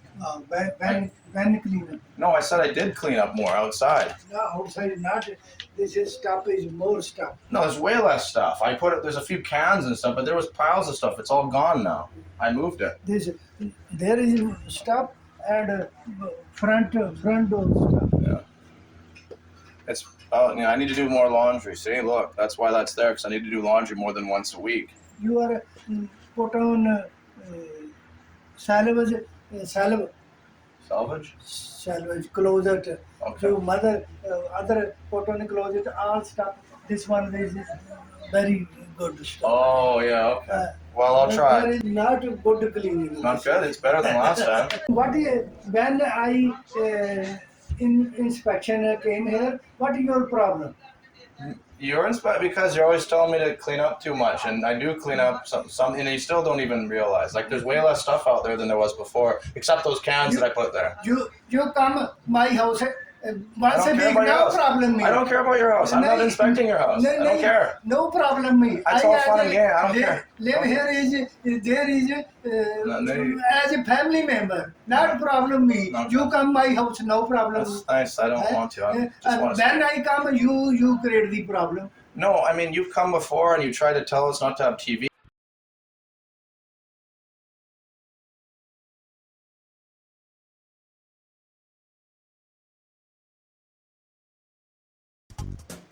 It's the same. Please don't touch. Don't touch, please. No, please. Don't touch. Don't touch. Oh, this one have. Don't touch. Johnny. What is the problem? No touching. What problem? I said don't touch. It's mine. Don't touch. No touch. I check. Sometime is. This thing is fine. There's nothing wrong with it. Okay, yeah, it's fine. Everything's the same in here. Same problem. It's not a problem. It's just stuff. You check my house. I don't want to check your house. You check it to my house. Okay. Every day, no problem. You check each week, no problem me. Okay. It's your problem. But why your problem? Everything's fine. It's all the same. There's no damage. Okay, don't touch too much. Just go in like 2 steps, please. That's it. No more. You come tomorrow my house. I come tomorrow. You're not problem me. Not problem. No. You send me message. I coming. I am open-minded. No. You are narrow-minded. You are narrow-minded. I am open-minded. The people upstairs had nothing. I mean, they didn't have TV. They didn't have internet. They had a kid, a bed, and some food. Oh, they had clothes too. Strangely, the guy was a cook at that Brown Social restaurant place. I'm not sure what he did with the money, but they didn't have anything. In other words, it was clean by default. The landlord insisted on doing 2 inspections a month up there. Power and control. He liked being landlord. So you see that I'm filming the landlord to do this inspection, which is totally legal. Plus, there's nothing wrong with it if you're doing an inspection. I'm not threatening him or anything like that. Yet he doesn't want to do the inspection when he's on film. I don't know why I have to explain that. That's a red flag.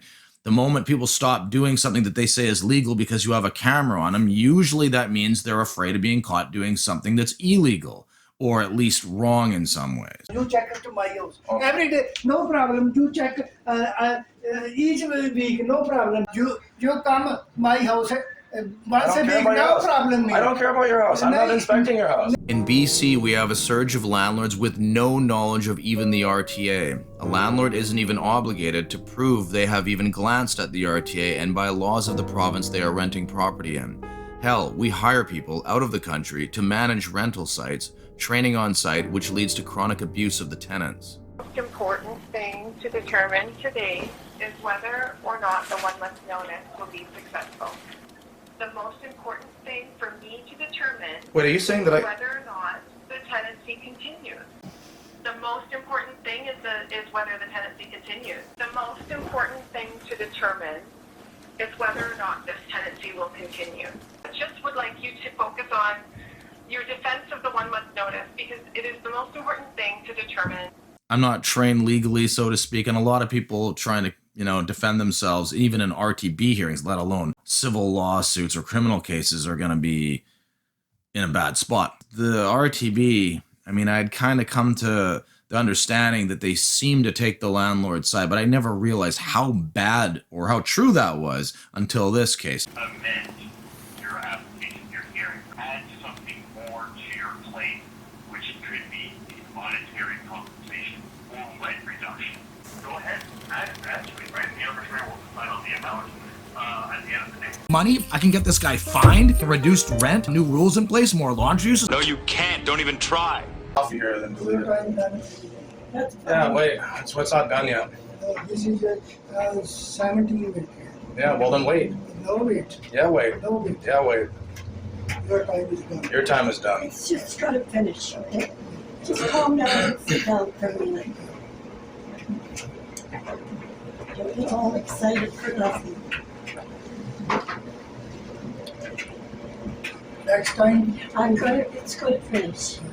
Next time, not overtime. Only 1, 2, 3. It went overtime because you pushed it up longer than it was set on. She saw you. You were set up not. No, you did. Yeah, no.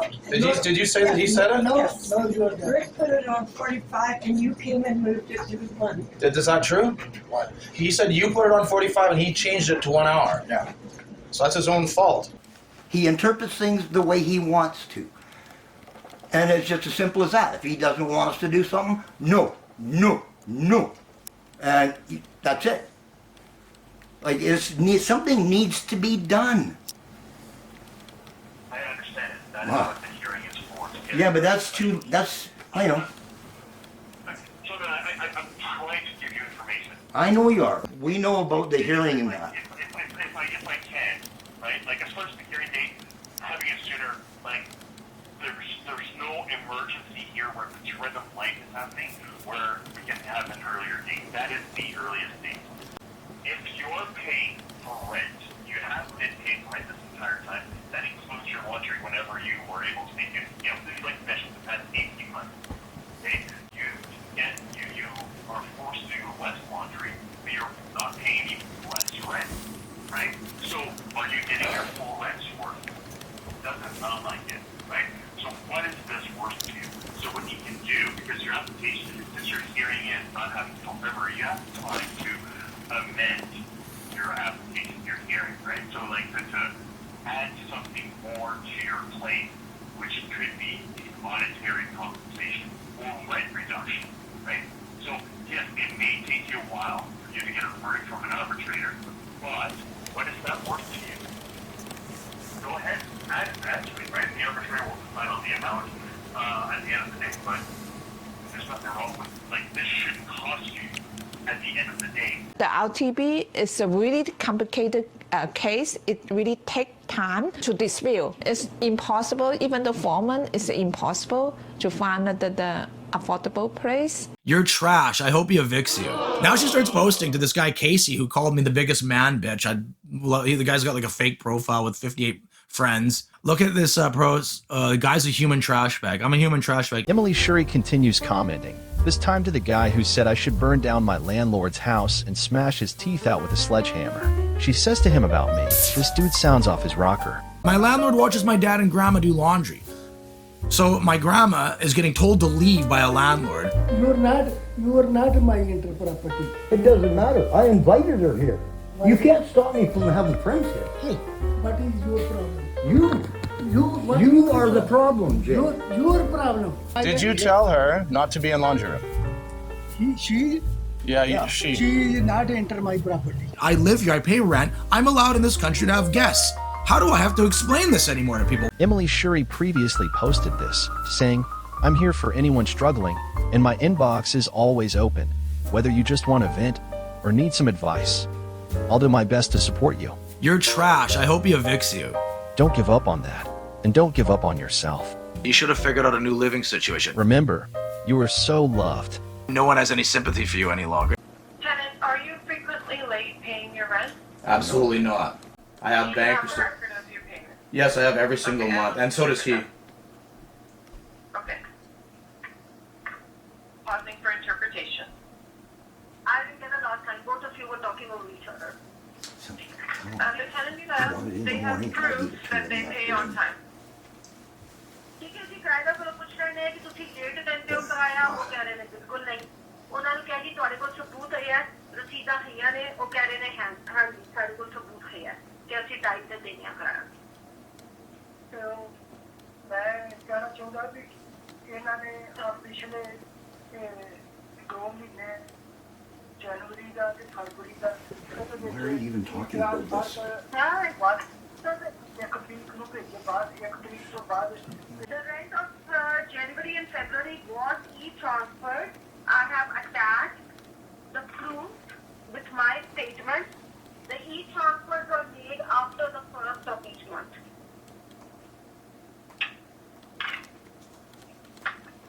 Can I respond? I was on time every single time with my rent except January and February. This was in response to his endless harassment, his faulty eviction notice, and these constant attempts, everything that he's done. I had intentionally waited several days, but I still paid him within the time. But there are bank statements of every single month before then where I was on time. Only those 2 months were the only 2 months. Well, just January and February is not enough, so I'm striking that clause off the notice. ठीक है जी ਉਹ ਕਿਰਾਏਦਾਰ ਤੁਹਾਡਾ ਕਹਿ ਰਿਹਾ ਹੈ ਕਿ 2 ਸਾਲ ਹੋ ਗਏ ਨੇ ਮੈਨੂੰ ਇਸ ਥਾਂ ਦੇ ਰਹਿਣ ਦੇ ਮੈਂ ਦੇਰੀ ਕੀਤੀ ਹੈ ਤੇ ਇਹ ਸਹੀ ਵਜ੍ਹਾ ਨਹੀਂ ਐਡੀ ਵਜ੍ਹਾ ਤੋਂ ਤੁਸੀਂ ਆਪਣੇ ਫਰਵਰੀ ਦਾ ਇਹਨਾਂ ਦੇ ਦਿੱਤਾ ਉਦੋਂ ਜਨਵਰੀ ਦਾ ਕੋਈ ਜਿਹੜਾ ਨੋਟਿਸ ਨਹੀਂ ਸੀ ਜਨਵਰੀ ਦਾ ਵੀ ਦੇ ਦਿੱਤਾ ਇਸ ਤੋਂ ਪਹਿਲਾਂ ਇਹ ਖੇਡ ਕੋ And before that, the rent was paid late many times.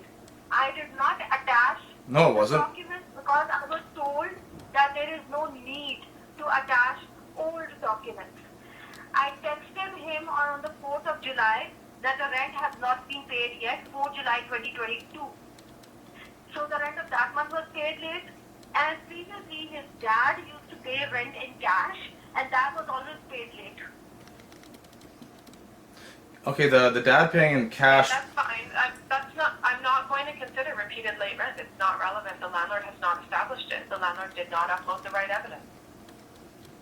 ਗੱਲ ਸੁਣੋ ਤੁਹਾਡੀ ਜਿਹੜੀ ਇਹ ਗੱਲ ਕਹਿ ਰਹੇ ਨਾ ਲੇਟ ਤੇ ਉਹਦਾ ਸਬੂਤ ਵੀ ਇੱਥੇ ਲਾਓ ਸਬੂਤ ਨਹੀਂ ਤੁਸੀਂ ਲਾਇਆ ਤਾਂ ਮੈਂ ਦੇਖਾਂ ਹੀ ਨਹੀਂ ਤੁਹਾਡੀ ਵਜ੍ਹਾ ਮੈਂ ਸਬੂਤ ਲਾਉਣਾ ਜਿੰਨੇ ਪੇਪਰ ਭਰੇ ਸੀਗੇ ਉਹਨੂੰ ਇਹ ਕੋਲੇ 4 ਜੁਲਾਈ 2022 में 12 बजे के कंपार्टमेंट से मैसेज किया कि ਤੁਹਾਡਾ ਰੈਂਟ ਨਹੀਂ ਆਇਆ ਫਿਰ ਮੈਂ 1 ਸਤੰਬਰ ਇਹਦੇ ਬਾਪ ਦਾ ਰੈਂਟ ਨਹੀਂ ਆਇਆ ਤੇ ਫਿਰ ਬਾਪ ਹਮੇਸ਼ਾ 4-5 ਦਿਨ ਕੈਸ਼ ਦੇ ਕੇ ਜਾਂਦਾ ਰਿਹਾ ਤੇ ਲੇਟ ਦੇ ਕੇ ਜਾਂਦਾ ਰਿਹਾ ਉਹ ਕਹਿ ਰਹੇ ਨੇ ਦਰਸ਼ਨ ਨਵੋ ਪਲੀਜ਼ ਦਰਸ਼ਨ ਨਵੋ the person who filled in the document he did not attach the proof that text for the 4th of July. I texted at 12:43 that the rent has not been paid, and then there is another text on the 1st of September 2022 at 5:47 that the rent is late. His dad always pays rent in cash, which was always 4 to 5 days late. No, that's not true at all. That's not true at all. Okay, no, I don't care. I don't care. They're wasting a lot of time, I find it. Can I say that they seem to be wasting time? Well, no, you can't say that. I'm gonna wait for the interpreter. I am now asking the tenant about the incident on January 6th, 2024. Please interpret. Okay, first of all, I thought this would... Wait for the interpreter. Just wait for the interpreter, tenant, and then we'll interpret your answer. We are not entertaining the late rent. Yeah, I have to tell him that. Correct. Well, it doesn't matter. No, you don't. Yeah, true. But I don't want to hear anything else from the landlord about late rent. Okay. Yeah, I have to tell him that. कल सुनो और तेरा किराया time से नहीं ना मिलेगा तुझे सबूत नहीं लाया ये अब तक कह रहे हैं ऐसे नहीं कर जो भी तुझे कल कह रही हो तो होना चाहिए ऐ कल तक काट वाली गलती तो now it's going to ask about repeated late rent. Well, hold on a sec. You've already stricken that off the thing. You've already stricken that off, though. Repeated late rent, landlord. Arbitrator? Did the tenant pay rent on time? Arbitrator, you've already dealt with this issue. Hello? Hello, arbitrator? Excuse me, this you have already stricken this off the They've literally muted me. What the heck is going on here? What the heck is going on? This is insane. The rent being late. We wasted time on that, and I told you repeatedly that you had already stricken that off, and yet you asked again about the repeatedly being late. You said that that wasn't good enough last time, and yet you asked... I take note of your position on that. Thank you, tenant. Thank you for thank you for correcting me there. But I did not make a decision about that. Yes, you did. You said I'd strike... After that hearing? No, I did not. Tenant, are you frequently late paying your rent? Absolutely not. Just January and February is not enough, so I'm striking that cause off the notice. Just January and February is not enough, so I'm striking that cause off the notice. Therefore, I find the landlord is entitled to an order of possession based on their testimony that the tenant usually pays rent late, and their evidence that the tenant paid rent late for January, February, and March 2024, despite multiple notices as warning.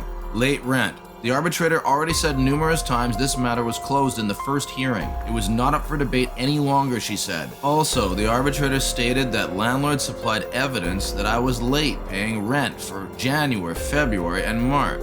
After the first hearing, I order this adjournment is not an opportunity for either party to submit any additional evidence. After the hearing on February 29, 2024, the tenant paid rent late for March 2024. I find that significant given the tenant had recently received 2 10-day notices and a 1-month notice for repeated late payment of rent. According to Policy Guideline 38, 3 late payments of rent is sufficient reason to end the tenancy. How is this evidence allowed to be submitted when the arbitrator has in writing no more evidence? Also, how does 3 out of 22 months being slightly late on rent but still paying it make a tenant usually late? The landlord has no evidence for the 3rd late rent payment in hearing number 1. The arbitrator strikes the late rent then. The landlord has no evidence for the 3rd late rent payment in hearing 2, but the arbitrator evicts me because of this. I'm not going to consider repeated late rent. It's not relevant. The landlord has not established it. The landlord did not upload the right evidence. No, I don't care. I don't care. Well, it doesn't matter. No, I don't want to hear anything else from the landlord about late rent. Just January and February is not enough, so I'm striking that cause off the notice. Yes, you did. You said I'd strike... After that hearing? No, I did not. Not in writing, but you struck... That's the 1-month notice because I allowed you in the first hearing to discuss what you paid to discuss. You paid a $100 filing fee, and you wanted your opportunity to discuss the laundry, the inspections, etc. I have given you that time. If you need more, I will allow you to upload a written statement. I've heard enough from you today. When I lived on Herd Street, whenever a friend stayed the night, they would ask for extra rent. Amend your application, your hearing. Add something more to your plate, which could be monetary compensation or rent reduction. Go ahead, add to it, right? The arbitrator will decide on the amount at the end of the day. Ontario landlords can give an eviction notice to their tenants, but tenants are not deemed to accept it if they don't dispute it. Only Ontario's Landlord and Tenant Board can order your eviction, and landlords must apply to the board to have them do so, and only if certain conditions are met. If they do apply, then a hearing is scheduled where a tenant can present evidence and argue why an eviction order should not be granted. Landlords need certainty that issues with problematic tenants can be resolved quickly. This bill helps that and builds on work already accomplished. Improved dispute resolution wait times, easier and faster to get money owed, expedited hearings for emergency matters. Yeah. Like, something needs to be done. I understand it. That is what the hearing is for. There's no emergency here where the threat of life is happening, where we can have an earlier date. That is the earliest date. We have more concern about the security. They can hire someone to hit her. It hit us. He hit me. He hit me. Yes, he was hitting me. What date were the car tires slashed? And I was in danger. They physically assaulted me. This is nothing. They pushed my bike, punched me. Punch? The police have charged them with assault. Attacked me with a knife. And he stabbed me. And I have the marks on my body. He punched my wife on her face and pushed her. And she fell down. Can't we get any, like, so you mean like for the next 2.5 months, we can't do laundry? In the meantime, we have to suffer. Oh yeah, we asked him, can we do laundry in a tub? No. And when we tried to do that, he shut the breaker off. And you can then upload that as evidence, submit that as evidence to show to the arbitrator, hey, I've done my best to try to reason with the landlord. I need to do laundry. No, you are both is once a week. I haven't done it in 2 weeks. No, your father is tomorrow, yesterday. So what? What? I haven't done it in 2 weeks. I have no I don't know, brother. I need to do laundry. No need. What? But I need to do laundry. Once a week. I haven't done it in 2 weeks. What's wrong with you? Your both is one. Are you deaf? I haven't done it in 2 weeks. Open the fucking door, man. Son, this is, I went to what is this? Tenancy department. Yeah. He is, you not, cannot refuse me entry. It says right there though, you have no reason for entry. It says it needs, it says in the reason, I check, you are... what is your reason? What is your reading? What is your reason? Listen me. Tell me what your reason is. Listen me. Listen, tell me what it is. Tell me what it is. How are you listen me? Tell you to tell me? I check you inside for cleaning. Illegal activity. Illegal activity? What illegal activity? I check. What illegal activity? I check damage. There is no damage. There's no damage. I will check. You are no responsible. For cleaning. You said cleaning, right? I check. You say every time on text, cleaning. Cleaning, right? But cleaning. How am I supposed to clean if you don't let me do my laundry? Oh, yeah, I need to do more laundry. See, look, that's why that's there, because I need to do laundry more than once a week. You are put on salvage, closet. He had combined our laundry time. Instead of being able to do it once a week each, it was once a week combined. Both of us together, is that what you mean? Yeah, I don't think so. Well, why? Why would you do that for 1.5 years and then just change it? Basically, if someone had used it in the week, even if the other person hadn't used it in 2 weeks before, you couldn't use it till another week had gone by. And even then, he wasn't accurate with that. He was very dishonest. I haven't done it in 2 weeks. I have no clue. The cops came by and talked to us, and they said that they would because they could only do so much. It's a residential tenancy issue, right? Go to tenancy board, make a complaint. And they said they would try to sort of be like a peacemaker and offer an idea, like this fixed time. I didn't like that, but obviously they knew that there was a problem with once a week combined, so they were going to make it so it was once a week each, this is what I thought, like before, except a fixed time. So we could do it once a week each, but at a certain time. And I heard 1 to 3, that was my time, and I guess my dad had this other time. I'm not sure how that would work. They didn't actually finish the whole deal off with me because they had to go to some other crime. They came back and talked to the landlord, and I don't know all about that, but the landlord just took it for 1 to 3 p.m. Friday. Like, what would be the point of trying to remedy a situation where you're complaining about not being allowed to use the laundry once a week each, and now it's once a week combined? Now, do it once a week combined on a fixed time, so you got 2 hours to do it for the whole week for 2 people. That's even worse. That's way worse. December 12th, 2023. Landlord, did this occur because of a fight about access to laundry? So you're Like, filming this us is so over laundry? stupid. I don't remember 100% exactly. This might be the date or this might be the shooter of the same day. But because of my age now, I do forget something. कोई dispute नहीं laundry का कोई कुछ नहीं का dispute My final statement is that there is never any dispute about the laundry. सिर्फ साडी safety का बहुत concern है Estoppel. Estoppel is a legal principle that prevents a party from arguing something all of a sudden, a right that contradicts their previous statements, actions, or conduct. It is a way to stop someone from going back on their word. A landlord suddenly says you can't use the laundry room, even though it's been fine for nearly 2 years. The issue is about the laundry. The tenancy agreement says you're only allowed to do laundry once a week, and now the landlord is restricting it to once every 3 weeks on a Friday only? No, it was once between 1 and 3. Don't you have the information there? I've taken your information about the laundry. I've taken your information about the laundry. I know about the bill of health. I know that you were allowed once a week, and then it was restricted once every 3 weeks, and you have to provide a bill of health. I heard you.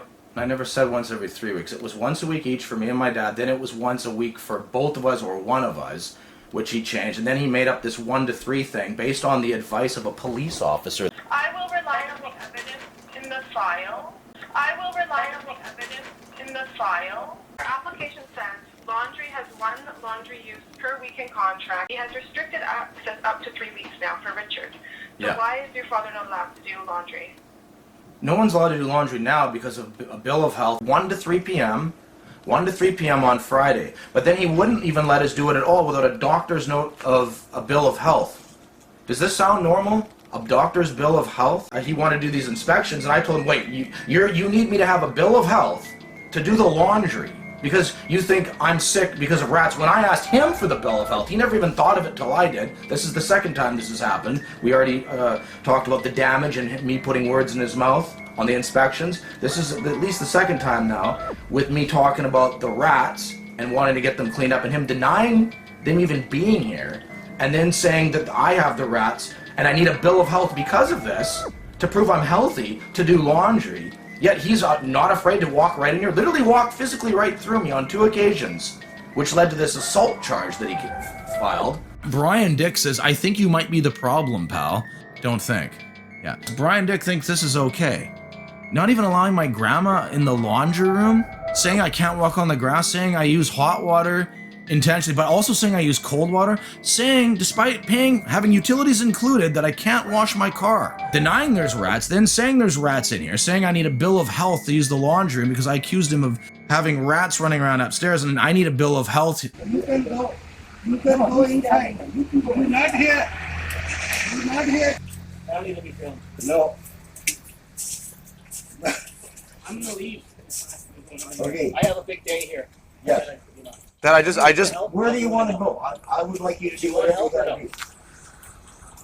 He want help? I'm gonna help you look for rats.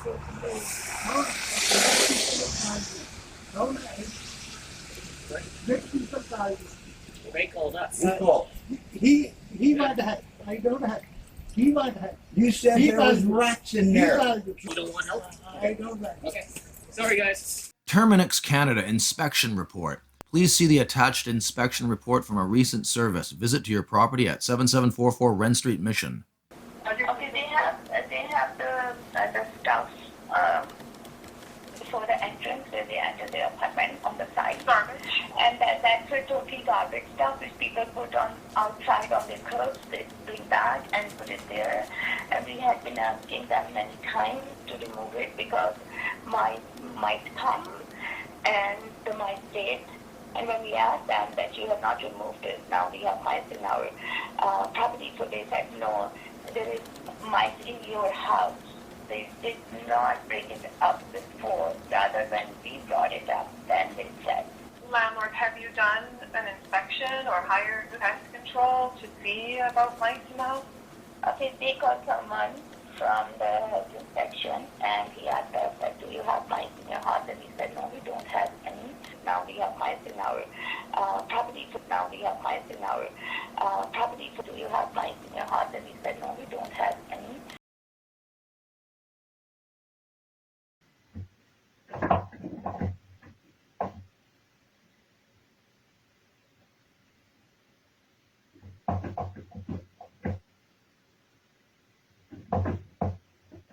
landlord, do you have issues with rats or mice now? No, we don't have any issue with the mice. Landlord, why are you restricting the tenant's access to laundry? Why are you requiring a bill of health? ਤੁਹਾਡੇ ਕੋਲ ਪੁੱਛ ਰਹੇ ਨੇ ਕਿਉਂ ਨਹੀਂ ਕਿਰਾਏਦਾਰ ਨੂੰ laundry ਜਦੋਂ ਮੈਂ ਇਹਨਾਂ ਨੂੰ ਨੋਟਿਸ ਦਿੱਤਾ ਡਾਕਟਰ ਦਾ ਨੋਟਿਸ ਲਿਆਓ ਤੁਹਾਡੀ ਉੱਥੇ ਲਿਆ ਕੇ ਦੇ ਵੀ ਦਿੱਤਾ ਜੀ ਆ ਮੇਰੀ ਉਦੋਂ ਬਾਅਦ ਫਿਰ ਇਹਨੂੰ ਮੈਂ ਕਿਹਾ ਉਸ ਤੋਂ ਬਾਅਦ ਮੈਂ ਇਹਨੂੰ ਕਿਹਾ ਪਰ ਮੈਂ ਇਹਨੂੰ ਕਿਹਾ ਤੇ ਲੈ ਕੇ ਆਇਆ ਨਾ ਲਾਂਡਰੀ ਕਰ I was not the one who demanded the notice. He told me, he demanded the bill of health from me and I provided that to him. And after that, when he wanted to come for the laundry, I said the same to him, that okay, you were demanding this notice from me. There is never any dispute about the laundry. You can't refuse my bylaw. You haven't even provided 24-hour notice. You already has health issues, not me. You're a troublemaker. My right inspection bylaw. You're home rats and you has health issues tomorrow, not enter my laundry room. There are more people coming. You create other people's health issues. But yet he wants to do the inspections. Yeah, you know about this. Okay, can my dad do laundry? First doctor note for both. Undercover friend, suites for rent by Jay, the old landlord. Hi, I've just moved to Mission. I'm looking for a place to rent. When would you be available to show the suite? Yes, you interested? Why moving? How many people? I grew up in Mission, blah, blah, blah. What you doing? I am 41 and I work more than I spend time at home, so I'm very quiet and reliable. Commercial flat roofer, construction, no rent problems, no money problems at all, and I can provide references. How is the area? Is there much crime or bad people? Very nice area, everything close on Wren Street. No smoke, no pets. Excellent, that means it's clean. I assume there has been no problems with pests like bugs or rodents. Right now, where are you living? See how he didn't answer that? I'm staying with family until I get a place just outside of Mission. Mission or Edmonton? Mission, okay. Yes, I have not updated my Facebook. You would probably get a better sense for who I am if renting to me would be a good fit. Maybe we can meet tomorrow after dinner. When you moving? Sooner the better for me. But most time, move-in date is the 1st. Tomorrow, what time coming? 7 o'clock. Okay, no problem. Sorry, perfect. I'll see you tomorrow. Need address? Yes. Thank you. Hi, I realized that I forgot to ask about utilities. Also, you didn't respond to my question about pests. I assume there has been no problem with bugs or rats, mice. 25% utility bills. Is that a surprise? Because I'm 70 years old, I won't be able to remember all this. Because of my age now, I do forget something. He's rent on time, I rent on time. The rent was paid late many times. The following is a news story from Ontario about landlords wanting to evict tenants because of unpaid rent. Not late rent by a day or two, but unpaid, period. And these tenants get to somehow stay, waiting for a hearing for nearly a year. And at the end, there's a group called Acorn who are on the side of the tenants in this. If these people moved to BC, it would be like going from high school into the Vietnam War. They hand out death sentences here with no questions asked comparably. You're doing what you can. It's the landlord that's not doing what he's supposed to. But So I'm just going to give you information. in the meantime, we have to suffer. I mean, For now, like we can't even get clothes for Christmas. Like Jesus. I don't know how to put this to you. You just seem to be missing it. Oh yeah, we've asked him, can we do laundry in the tub? No. And when we tried to do that, he shut the breaker off. Yeah, he turned the power off. And said it's our responsibility next time it goes off. The guy is a terrible human being. say, hey, like we've been talking to the RTV and they're giving you information that like you should probably know, and then get him to make a call, and then we can. He doesn't respond to that. With a tenancy dispute, there are 3 ways to resolve it. Since each step gets more time-consuming and straining on the relationship, we recommend you start with the first. The first and easiest step is to talk with each other about what is happening. What the fuck are you talking about? Listen. It sounds like someone was repeatedly knocking on a door upstairs. Edit, just before posting, the breaker went off a 10th time, then came back on, then the power went off completely. The breaker goes off every few days or so. I'm sick of hearing the landlord tell me. 2 years ago breaker new fix. Back to this, we believe this bill is the right combination of tools and interventions to address bad faith evictions and strengthen protections for tenants and landlords. Most people are doing the right thing. For those who are not, we are taking action. I don't believe that for a second. Landlords can still kick tenants out for any reason at all in order to bring in new tenants and charge 40% higher lease. Happens all the time, and this new legislation does nothing to stop that. We launched at Rental Protection Fund to protect renters in valuable affordable housing. We heard concerns about real estate investment trusts buying buildings and displacing people. Today the fund is buying homes, putting them in not-for-profit hands, reversing a national trend. I messaged Ravi Kalon. So sorry to hear about this. You can send them to my office. We can't get involved in RTB hearings because they are independent, but it is important for us to know when there are challenges. And Calon knows that evictions still happen under false pretenses. We'll be examining other ways to cut down on unlawful evictions. Yeah, you've got a long way to go. Tenants' rights advocates in BC support renters and have urged the provincial government to enforce a complete ban on evictions to protect tenants. Even when there was a ban on evictions during the COVID pandemic, they still did them. I was facing them during 2021. Here's my old house right here. This is today on Facebook Marketplace, currently for rent. And here's the same house, a different suite, also for rent. This is the side place. A guy moved in there right after, somewhere in January, after the assault charge. It turned out he apparently was the landlord's nephew. This guy looked like he had just got off the boat and was living there. He was gone within a month or so. I have no idea where he is. And this is the same place once again for rent. This is where Crazy Mike used to live. You're a liar. You proved it yesterday when the girl didn't have the place. The girl didn't even have the place and you told me she was renting it, you lying sack. There's also the upstairs place. I heard a kid running around just before I moved. I think they rented that out. And then there's the side suite in the garage. Recently, Mission City Bylaws have contacted me and they have talked to this guy. He brought in things saying that he's recently evicted his tenants and he's not going to be renting them out anymore. Proof that he's lying right here. They're going to be conducting stuff about that. I've got these pictures. There's holes all over the place. This guy who we live there is a tenant of his. He lives next door. The landlord owns that house too. He's got 5 suites in the old house. 5 if you count the immigrants that he has staying, the exchange students, whatever they are, that stay upstairs. And then there's 4 other suites. And he has the other house next door with at least 1 or 2 other tenants over there. He's making all kinds of illegal bank. This email is in regards to illegal suites at the address of 7744 Wren Street in Mission. There should only be 1 extra suite, as I have learned through talking with you, but there are in fact 4. According to a friend who installs sprinklers for a living, I have a legal suite, which in fact has those sprinklers in my suite. There have been 3 other suites added to this house, 1 on the north side, 1 above me, and 1 last year added just off the garage. There are also people staying upstairs in a makeshift 5th suite like some hotel. This email is to advise you that we inspected the home at 7744 Wren Street and determined it to be complying. They have a suite that is registered with the city and another suite where the door locks have been removed, bringing it into compliance. They have 4 suites. They have a suite that is registered and another suite. They never mentioned the fact that they have 3 other. Yes, I just thought originally there was only supposed to be 1 suite extra per house. There are 4 suites there. Hi Derek, if there is no locking mechanism separating units, they are okay. New rules for housing here. Thanks. Do you mean if the units are connected, as in the main house? I could see the suite by the garage being like that, but the upstairs suite is not connected at all. Hi Derek. The upstairs is 1 unit that has only 1 entrance. For multiple suites, there would have to be separate entrances to each unit, which isn't the case here. Hope this makes sense. Okay, I see what you're saying, but why does it matter how many entrances a suite has? That's a question you'll need to ask planning. You're allowed to have 1 suite that's not accessible from the main living area. They're allowed to have 1 suite within inside the house, and it has to be a registered suite. Okay. According to that phone call with that bylaw person, you're only allowed to have the 1 suite. But if it just comes down to the locking mechanism, well, there was a door to the side suite.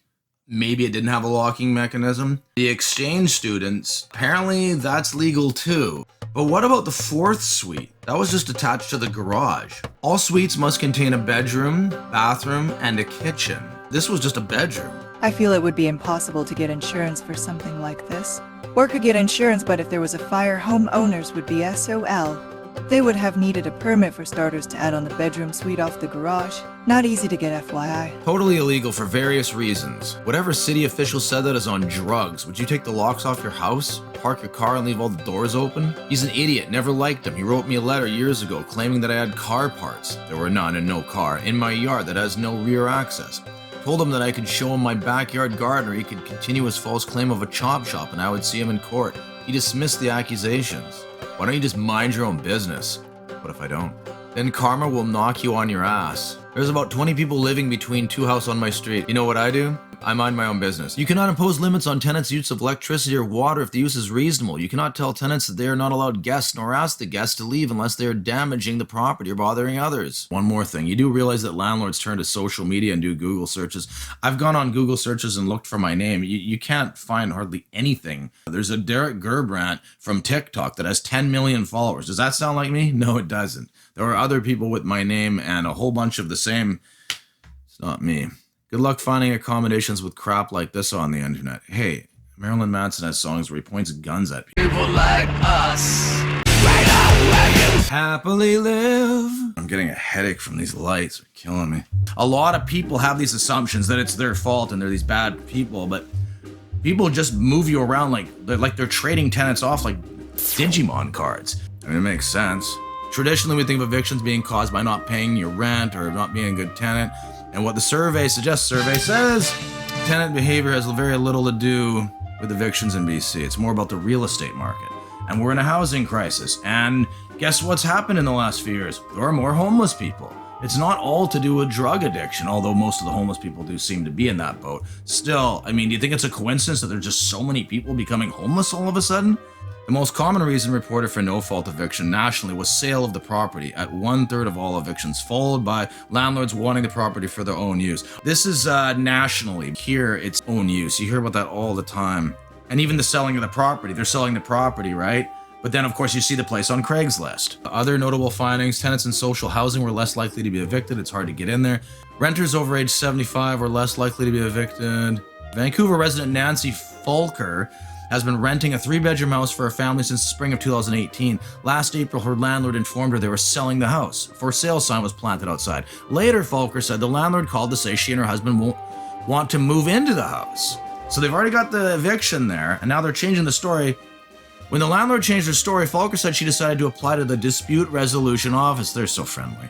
It was not clear to me whether she was actually planning to move into the residence or continue to sell it. Both intended actions contradict each other. You don't say. Released in May 2023, Vancouver's First United Church surveyed 443 people who had been evicted from everything from cause, gee, I haven't seen that one, to landlord use, a legal provision for cases where the landlord claims they or a close family member intend to move in. 27% of those surveyed said they hadn't found a new home after they were evicted. Among people of color, 31%, racism again. 34% of people with disabilities said they couldn't find a new home. Indigenous people, the number is highest at 45. There's so much like prejudice and racist, like people who got mental health issues, and then people like Carla say things like that I'm the one with the assault charge. You're lucky he didn't just let himself in. When a landlord has an inspection scheduled for a certain date time, it is their right to conduct it. You cannot stop them. First of all, they're supposed to have a notice. Second of all, they're supposed to have reasons. This guy didn't even have reasons for the most time. And then when he did, they were just, we've gone over this before. You know, when he started talking about damages, I told him that you're supposed to do that numerous times. And finally, he was just copying what I said. And then he started saying for illegal activity. What illegal activity? When you live there the whole time and you don't do anything, like there's no signs of illegal activity. What is there? What do you think? I've got gang members hanging out there? Where does this guy get illegal activity? Yeah, this is why. He talked about towards the end about my dad selling golf balls. My dad sells golf balls. He collects some golf balls. That's not illegal activity. There's nothing illegal about that, Yurla. And then he says about my work, like my YouTube and stuff. I make chump change. Like there are slave laborers in Indonesia that make more than I do. I don't make hardly anything off here. If I made lots of money, there's nothing illegal about it. That's totally fine. It's not illegal. This guy makes tons of illegal money. He's probably making anywhere from 50 to 100 grand a year. He doesn't even work. He's got a disabled sign on his car. He drives around. He does work on the next door house he owns that house to, and he's done some repair jobs and hammering and things like that. He's clearly capable. September 20th, Fulker said the landlord texted her to say she had to vacate the house by October 31st, 40 days from the date she was told to leave. By the province's Residential Tenancy Act states, landlords with reasons to occupy the residence must provide 2 months to notice to tenants. My landlord and I had always maintained a formally respectful friendship, Fulker said. I was upset by the unthoughtful and careless way she had informed me about ending my tenancy through a WhatsApp text message. A few days later, she informed me that her son was starting his studies in college and he needed to move into the house I was currently renting. I've highlighted that. That's exactly what the reason was with the girl. They didn't just say she wanted to move in there. They said there was problems with the rent. It's a lot easier to move home, and she needs to have work on her studies from college. Look at this. It's like it's like some cookie cutter method. Like they just use the needing to study and have a peaceful environment. Due to the ongoing tension, Folker said she's been feeling hesitant and stressed, uncertain about whether she will ultimately decide to move out or stay and fight the eviction notice. Fighting's not gonna. You're never gonna win it. Landlords in BC can increase rent whenever a new tenant moves in. Once a tenant moves in, landlords are only allowed to increase rents by a maximum specified amount annually. Preliminary matters. I find the issue of whether to uphold or cancel the landlord's notice to end tenancy is the primary issue before me. I inform the parties that the other issues listed on the tenant's application may only need to be decided if the tenancy continues. Background and evidence. Evidence was provided showing that this tenancy began on May 1st, 2022 with a current monthly rent of $1,479. I go to so much length describing that increase, the illegal increase, and what it came to, what, $29 because it was $14.50, and yet she still screws this up. It's just a shot in the arm. The tenant says the landlord completes monthly inspections, but the landlord's actions during the inspections are invasive and intrusive. The landlord is moving the tenant's belongings and searching for damages, uncleanliness, or illegal activity. I would caution the landlord not to touch the tenant's personal items. Then why didn't you ever say that? Rats. The tenant says there are rats in the ceiling of the rental unit. I note the tenant has not applied for a repair or maintenance order. I sent her video evidence that I did, and I told her that I did. If there are rats in the rental unit or the residence, I find the landlord should arrange for pest control, and the landlord may claim compensation for pest control from the tenant. This is insane, man. Like how bad she gets this. I mean, they give you like a deadline, so they have about 2 weeks to go over the evidence ahead of time, and yet they don't seem to know hardly any of it. Inspector because the landlord wouldn't. On the video, I indicated that I was willing to pay the $90 for the inspection out of my own pocket.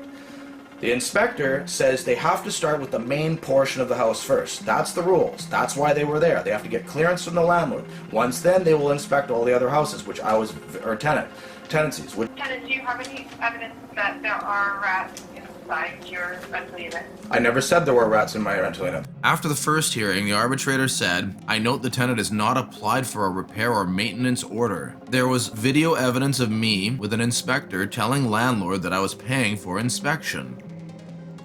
Who calls pest control? Pest control looking at us. The tenant called. The landlord had these guys come over to check the vents, to clean the vents for, health reasons. But of course, the inspectors for the rats weren't allowed in the house, even though I was paying for it. On December 13th, 2023, the tenant applied to the tenancy branch requesting the landlord to provide services as required by the tenancy agreement, including the use of laundry facilities once per week and the use of exterior water. The tenant requested an order for the landlord to comply with the act regarding laundry facilities to stop harassing the tenant with demands for illegal rent increases. Jay, hi, this is your residential tenancy. You're being served. Here you go. Take. What? Residential tenant, you've been served. Goodbye. Outside water. The tenant has not provided any proof that they were promised the use of exterior water.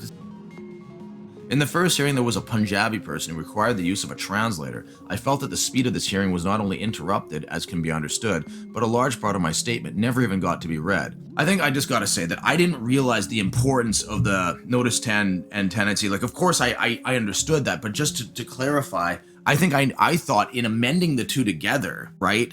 I thought it would be like, wow, there's all this evidence against them. Obviously, You are working cash every day. Illegal activity. You are working cash every day. He treats us like peasants. It would work coherently, but because I couldn't get all this in and she just wanted to jump to this, did I assault the guy? And that wouldn't matter anyway, because ultimately she just based it on the fact that I had charges against me from him and I didn't make charges against him. That's what it came down to. I realize in this second hearing I can get the chance to do this, but I wondered if it is all possible to request that the translator can act more on her own without always having to repeat everything back to the landlord. See, this is like, I've been in other hearings where they use a lawyer, and the lawyer can just crush you by, with their terminology and their legal understanding. But at the same time, with the evidence that I had against him, a lawyer would have just made things move a lot quicker, and I could have put the evidence out there a lot quicker, and there wouldn't have been this huge delay that just messed everything up. By having some complete dumpy Oompa Loompa translator in there, that actually made it better for them, if that makes sense. And before that, the rent was paid late many times No, it wasn't. Documents because I was told that there is no need to attach old documents. The person who filled in the document, he did not attach the proof. I understand that in any form of cross-examination, the landlord would be required, but if the transitor could have more access to the landlord's information, we could speed up the process of the entire hearing and all benefit from it, I believe. All parties have the right to request an interpreter or bring an assistant to the hearing to translate on their behalf. Arbitrators will make every effort to ensure an orderly and timely hearing. Eviction is a very common thing in BC. 10 years ago, tenants rarely challenged it, but over the last few years, that's been climbing rapidly. Replying to the first email with pictures attached, evidence cannot be submitted via email, and we will not upload evidence to a file if it is sent to our inbox. And as the arbitrator ordered in their interim decision, this adjournment is not an opportunity for either party to submit any additional evidence, including late rents. At the hearing, you may have the opportunity to discuss with the arbitrator anything that was not captured in your previous evidence submissions. The tenant is answering the question about the January 6th incident. Okay,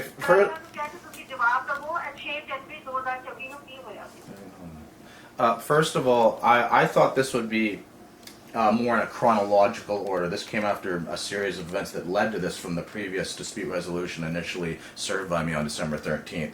So as long as I get the chance to read that testimony and explain all that, that'll help this out a lot more. Nonetheless, I'll just let the... Just pause. Yeah. Just pause. I'll let you know. I will review that. So what is the previous file number? The previous file number? This file. What do you mean? Like, Okay, I thought you were saying there was a hearing that... No, I mean... 13th application. No, that was the original. That's how this hearing came about. That's the original dispute resolution serving. There was evidence served on several occasions that is part of this hearing. Go ahead. Actually, right? The arbitrator will decide on the amount. I have to interpret.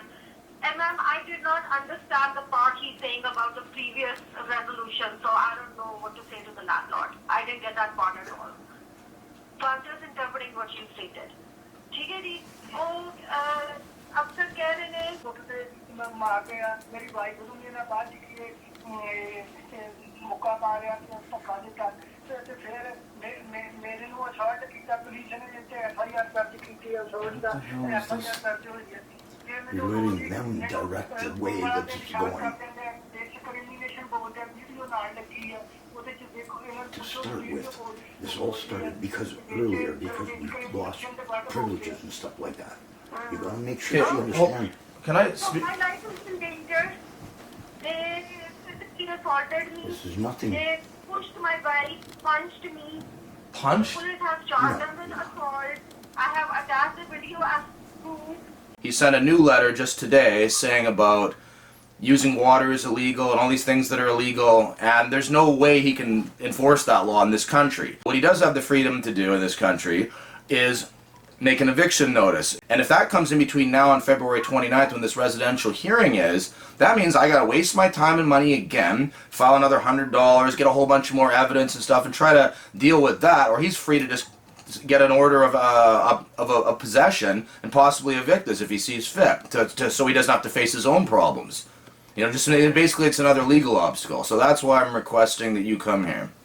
Well, I don't have really too much time.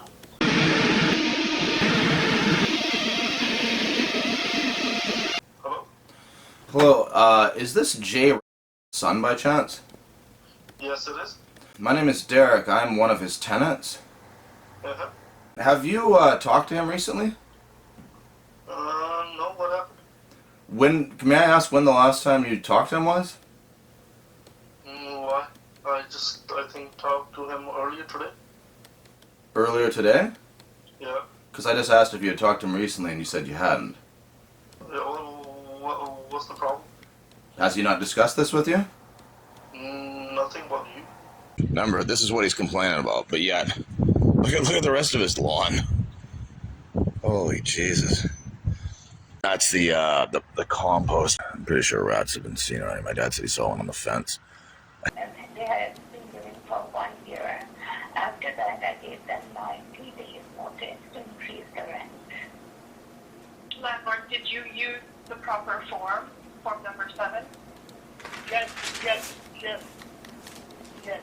The arbitrator asks here, did you use the correct form? She didn't have to say T7. She basically answered it for him. I think she knew that he probably wouldn't have even remembered what it's called. Yes, he did ultimately use that. She knew that it may have looked bad on the report that he did. It made him look more dishonest, so she did this to intentionally help him out. When did you get back from India? What's the problem, bro? Did you not? I thought you had moved to India. Is that not true? Well, tell me why you calling me. Well, tell me your problem. Why are you asking me questions? Well, because when I first moved here, you were here every Saturday, and you told me if I ever had any problems or questions, I could talk to you. This was in about July of last year, maybe August, I can't remember exactly. But then you disappeared for a while. In fact, you've never been back once. And that I've... Really long time. You were gone a really long time? Yeah. Like to India? Yes. Yeah. Yeah, when did you get back? Tell me the reason, brother. Well, I don't need to tell any questions, right? I don't need to answer any questions. Tell me what is your problem? Okay, well, you used to come over to the house a lot. I haven't seen you since that time, and when I asked him about this, he said you had gone to India. Upon other times of asking questions, because he's incapable of figuring out how to deal with any of these problems. It's definitely helpful. I think it was an accident. No, listen, something happened on January 6th. The landlord's calling it an assault. The tenant's calling it an accident. The tenant says the landlord... I'm not calling it an accident, I'm calling it defending myself. Because the landlord has harassed me repeatedly on long occasions. I've filed a dispute resolution, and I'm just requesting that you could come over and we could try to talk about this, and maybe you could explain to him where he's going wrong. Like... I don't have really too much time. Well, if you guys have so many problems, why don't you guys move out or find another place? A lot of other places around me. I don't know. Yeah, I'm obviously not interested in moving. He says 1500. I'm like, no. 2%. He says yes. 2%. I'm like, 2% is $29. He starts again with the price of groceries and gas. And I say, I'd love to be able to pay for your groceries. I really would. Landlord constantly tries to tell me not to use the heater. Who's that? Inspection right now? 5 o'clock. It's not even cleaning yet. Huh? Laundry, you are right this week. You are right this week. Your selection time each week, same time each week, each day. This is heater. Yeah, low. Don't touch. What is heat is low? Low. This heat is low? I don't know. This is low. No, I don't understand. This heat is furnace is heat low? I guess. I don't know. This is just extra heat. But if you need heat, listen. You call me. I don't want to call you. I have a heater right here. No, I don't need to call you. No, I increase this. Increase. Sure. This is not need. This is what? This heater is not needed. But I already have it. It is needed. I don't care if it's needed. It's my heater, and I use it if I want to use it. I will increase heat. I will increase heat. You know, we just got our hose cut by the other day, and I'm pretty sure it was him. Someone cut it with a knife. You know, it's just getting ridiculous around here. Why would he do that? I just told you he didn't want us using the hose because it's illegal to use water, is what he said. His water. I don't know what's going on with you guys on him. Okay, is this his house? Does he own this house? Yeah, he owned it. You own it? So when was the last time you were here? Well, a really long time because I work over the weekend too. Yeah. And yeah, I can't really come. I'm just wondering if this is your dad, I mean, and he's having all these problems, wouldn't you be concerned in coming over and saying, hey, I want to see firsthand what's going on and how he's doing these inspections, and maybe telling him, because you speak English pretty good, and he does not. Are you the one who live in the back side? Yeah. Well, who else would we be? There's no other white people here. No, that's been a really long time. A lot of people may have moved in and out, right? Yeah, and they're all Indian. As I say, like, it's between you and him. Uh-huh. Yeah, I can't really do much. You can't really do much. His property, right? Yeah, it's his property, but he's your dad. I mean, wouldn't you... Yeah, I know. I'll probably never know, like, what the tenants tenancy's gonna say if you want to go through the tenancy branch, right? Maybe he's right. He's definitely not right. I don't know. We never discussed about you or any problem. Then why were you here so often in the first few months after I moved in here? Does it really matter whether you come there or not? It matters a lot. I've just discussed this because you seem to be a person who can oversee this operation and actually do something. This is not, and this shouldn't be your problem. I come, or should I come, or I don't need to ask anyone. I don't need any information. I can come, and if I don't feel like coming, I'm not coming, right?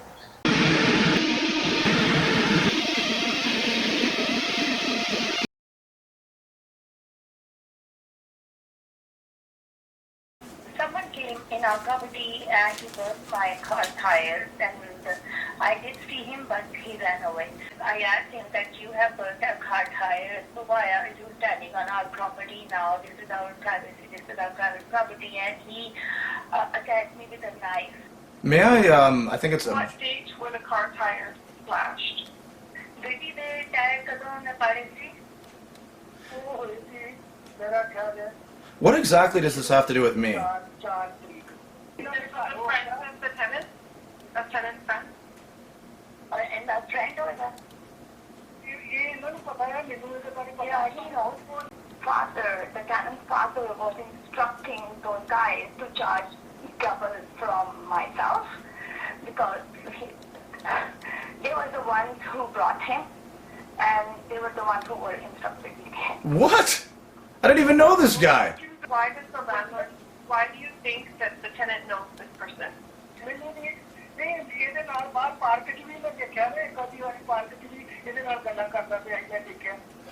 I saw him in the park and they both were chatting. He was charged. Who was? The guy we don't know? और ये बंदे को charge किया था? Yes, on that day. Oh, he attacked myself and my wife both with a knife. Okay. Anything else? Any other incidents for the seriously jeopardizing health or safety? Have you been calling police many times, everybody times? Okay, we have to call police many times. The tires were slashed. First of all, I don't understand what that has to do with me. All I know is there was a kid out here. I've never seen him before. He was out here in the night. I recorded some of this. I believe I sent this to evidence. He was helping fix a truck. Now, all I know is after that, the police were here asking me questions. I submitted as much evidence as I could to help them figure out who did it. I didn't know who this kid was at all. He's not my friend. The landlord saw me talking with him. I told him I don't know who it is.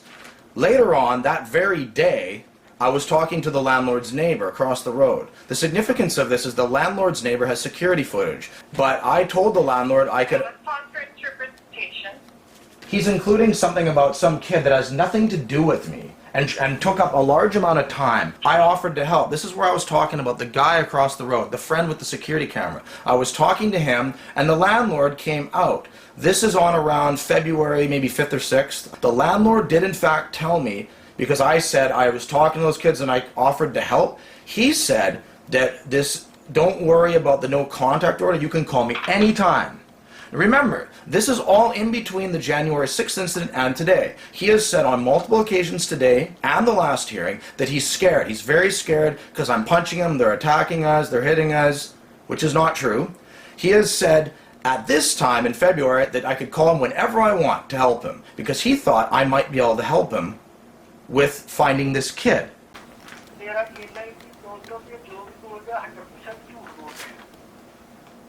Just tell that whatever he's saying it's 100% lie. Okay, okay. So wait, so he's saying that he never saw me in the park? Okay, tenant. Continue on, please. And there was a group of kids there. I never got to finish talking to them because it was interrupted by the landlords. The kids did in fact run away. Now the landlords have just said everything I just said is a lie. The landlords were there and they talked to me. They've already just said that I heard them speaking Punjabi saying that they saw me in the park talking to the kids. So they've already admitted that I've done that. So that part is in fact true. A bit more about the kids at the park. The one kid thought I was the one who said to charge the landlord double and then he was a liar and a thief. I said no, that was my dad. I walked with him to the school before the landlord caught up to us. Now the landlord said he gave the kid $5, and I assumed that he felt the kid was upset about the small amount and that led to the tire slashing. What I learned at the school, which was never mentioned in the hearing, was that the kid came back to the landlord's house the same night he fixed the car. He wanted to talk to the landlord about the money. The landlord not only called the police, but told him he literally smashed right through his door. There was never any damage to his door, so that was a lie. The cops took the kid home, which is also strange, because why would they have needed to ask me who the kid was after the tire slashing? And of course the security cameras from across the road showed someone, apparently slashing the tires, which disproves my dad's theory that the tires were never slashed. Why would the same kid come back a third time? I don't know. We'll never know who it was for sure. Here's a post about me filming out in the driveway. The house wasn't even in the shot. And then he came out saying that I was filming the house and I can't do that. My dad was on the news that same summer because he had narrowly escaped the serious forest fire at the Boston bar. And the news sent a guy over to interview him in the backyard and had a camera. And the landlord tried to get that guy to not film on his property. There is no breach of contract. The stuff outside, there's nothing in the contract outside about stuff outside. He's saying that he doesn't want stuff outside, or it's in the contract or a breach of contract. This is a contract he wanted to make but never did get made. The side door from where they enter, the small entrance door, they have broken the lock and took the lock away. So I asked them to get it repaired, because inside I don't know much, because since many months they have not allowed us to enter the apartment. They have not let us enter the apartment since many months. On January 16th, I gave them the notice that we want to. No, anything notice. Only 24 hours notice. I gave you inspection.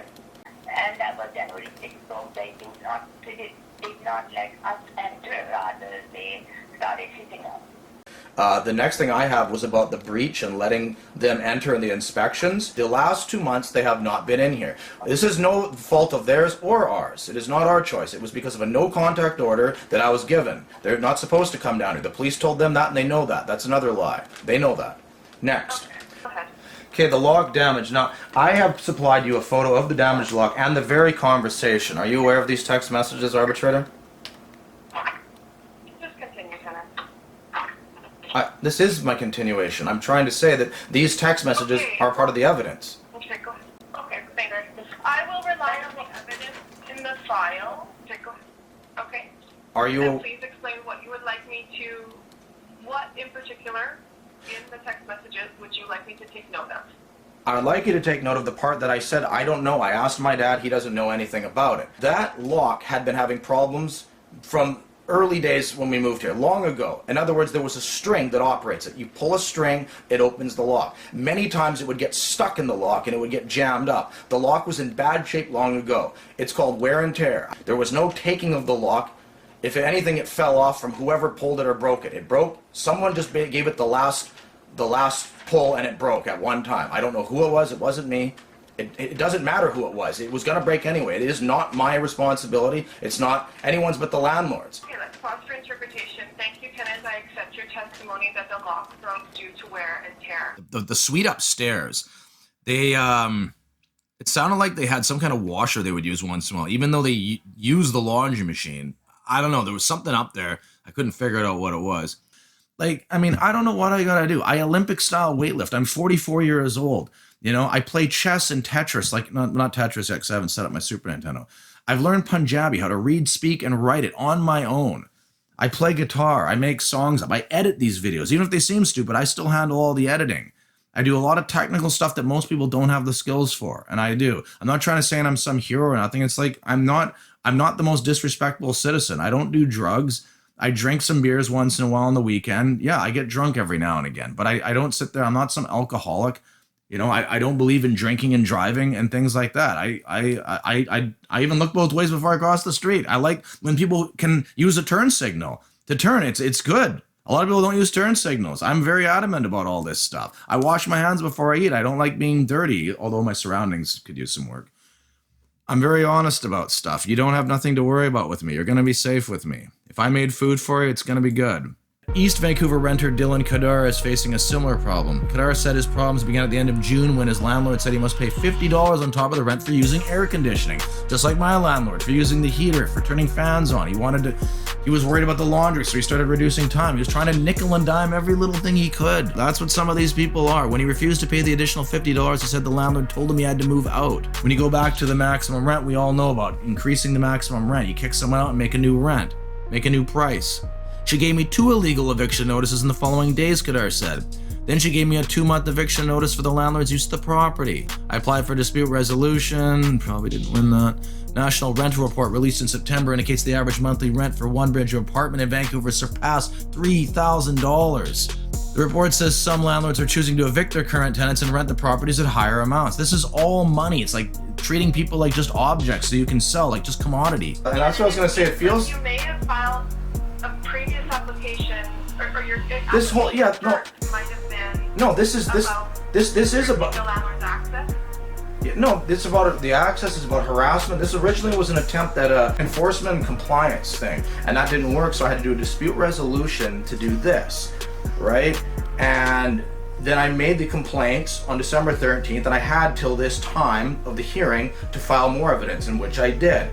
The eviction and all these other things came in between that, and they were amended. They much after, and they all seem to fall just suspiciously in place with this because of this. They were amended to this. That's why I'm concerned is why we're talking about this. This is a later chronological aspect, and this is all part of the same hearing. Kadar said his landlords claim they want his room and the whole apartment back so they move in. But he said since July, the landlords have rented out the 2 other bedrooms to new tenants. I asked the new tenants to provide their leases and noticed the landlord had raised the rent for both bedrooms by a couple $100, Kadar said. The leases stipulated a minimum 3-month stay. For one tenant, that period ended in September, and their leases transitioned to month without an eviction notice. I feel stressed out and frustrated. I've been living at my current place for 2 years now. If a decision is made that I need to move out, I might end up on the street. Man, I was almost there. Highlight on the fact that his inspections were giving me some problems, breaking code of Residential Tenancy Branch, trying to force his way in physically right through me on 2 occasions and me defending myself, and then lying about hitting him and his wife. Tenant is repeatedly late paying rent. Tenant seriously jeopardized the health or safety of the landlord. Tenant has not done required repairs of damage, breach of a material term. Those are the 4 reasons why the eviction was created. The tenant seriously jeopardized landlord safety. The tenant does not deny that an altercation took place between the parties on January 6, 2024. The tenant testified that the landlord swatted at them and knocked the phone out of the tenant's hand. And then the tenant pushed the landlord and the landlord fell on the steps. I like how they kind of leave out the part where he pushed me. He tried to push his way through me. The landlord says there was a fight between their wife and the tenant's father around January 22nd, 2024. Because they did not want the tenant to wash their car using the hose. The tenant says the fight over the water hose was on February 13th, 2024, that's because it was, and that the landlord's wife slapped the tenant's father. The tenant says there were no assault charges filed against their father. And based on this, there shouldn't be. You're not saying any reason why there shouldn't be. You're leaving out the part that I'm saying because apparently he punched the wife, as was said during the hearing. But they don't include that there. While both parties are responsible for their own actions, I find the tenant injured the landlord's person on January 6, 2024. While the landlord's actions may have potentially damaged the tenant's phone, it's ridiculous. They were looking for a way to get us out of there. I think they realized the violence was escalating. They could have enforced rules, but they didn't want to go that route. I don't think they were able to, and it was...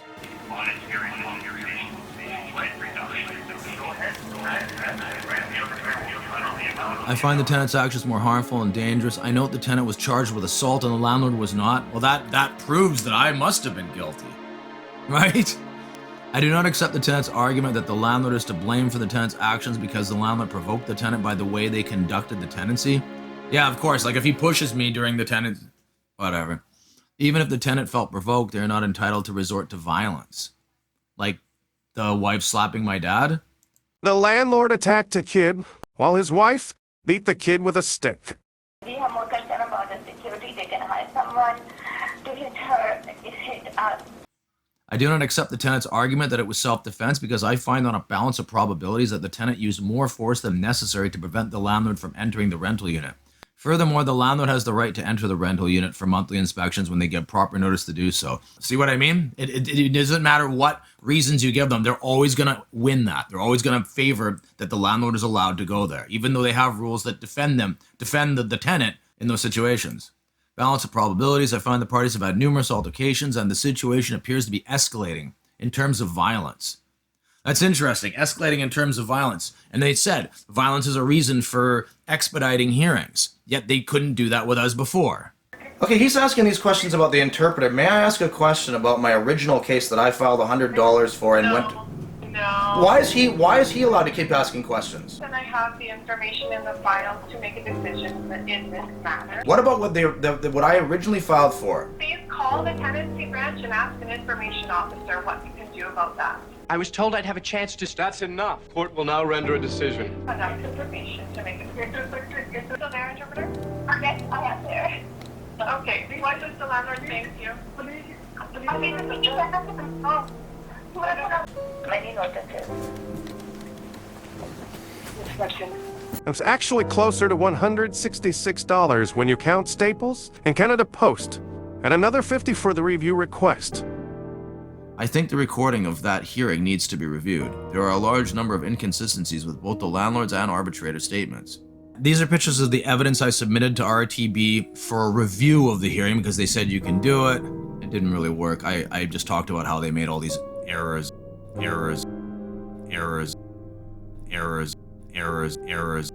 Review of a decision or order provides the following information. This ground of review does not arise when the original arbitrator exercised their discretion, as set out in the rules of procedure, to dismiss an unrelated claim with or without leave to reapply. The arbitrator found that the orders regarding water, rodents, heaters, inspections, and guest access were no longer necessary because I was getting evicted. But that was the point of having him there, to show that this eviction was all based on that. The whole thing was fraudulent. They were looking at it like literally backwards. If you can't do anything to review it, then why is there even the option to do it? And I will remind you and assure you that if we run out of time, I will accept a written statement from you after the hearing. If you feel that the decision reached by the arbitrator is wrong, you may request review consideration through the branch. And if everything is moot with the eviction, then why did the arbitrator give me permission to use the laundry? If the tenant feels the landlord is at fault for things that occurred during the tenancy, the tenant can file an application for dispute resolution requesting financial compensation, that's what I did, for the landlord's failure to comply with the act, regulation, or agreement. However, orders forcing the landlord to provide services are no longer available. The landlord says the tenants carry knives, and the landlord feels threatened. Okay, that's obviously impossible because I've never carried a knife in my life. And in the hearing, they didn't even talk about this, about both of us carrying knives. And yet the arbitrator puts this in her decision. My dad, of course, had one on his belt, the one that he lied about him using to attack him when the cops came. But this goes back right to the thing about like punching the wife, or him calling about the knife attack.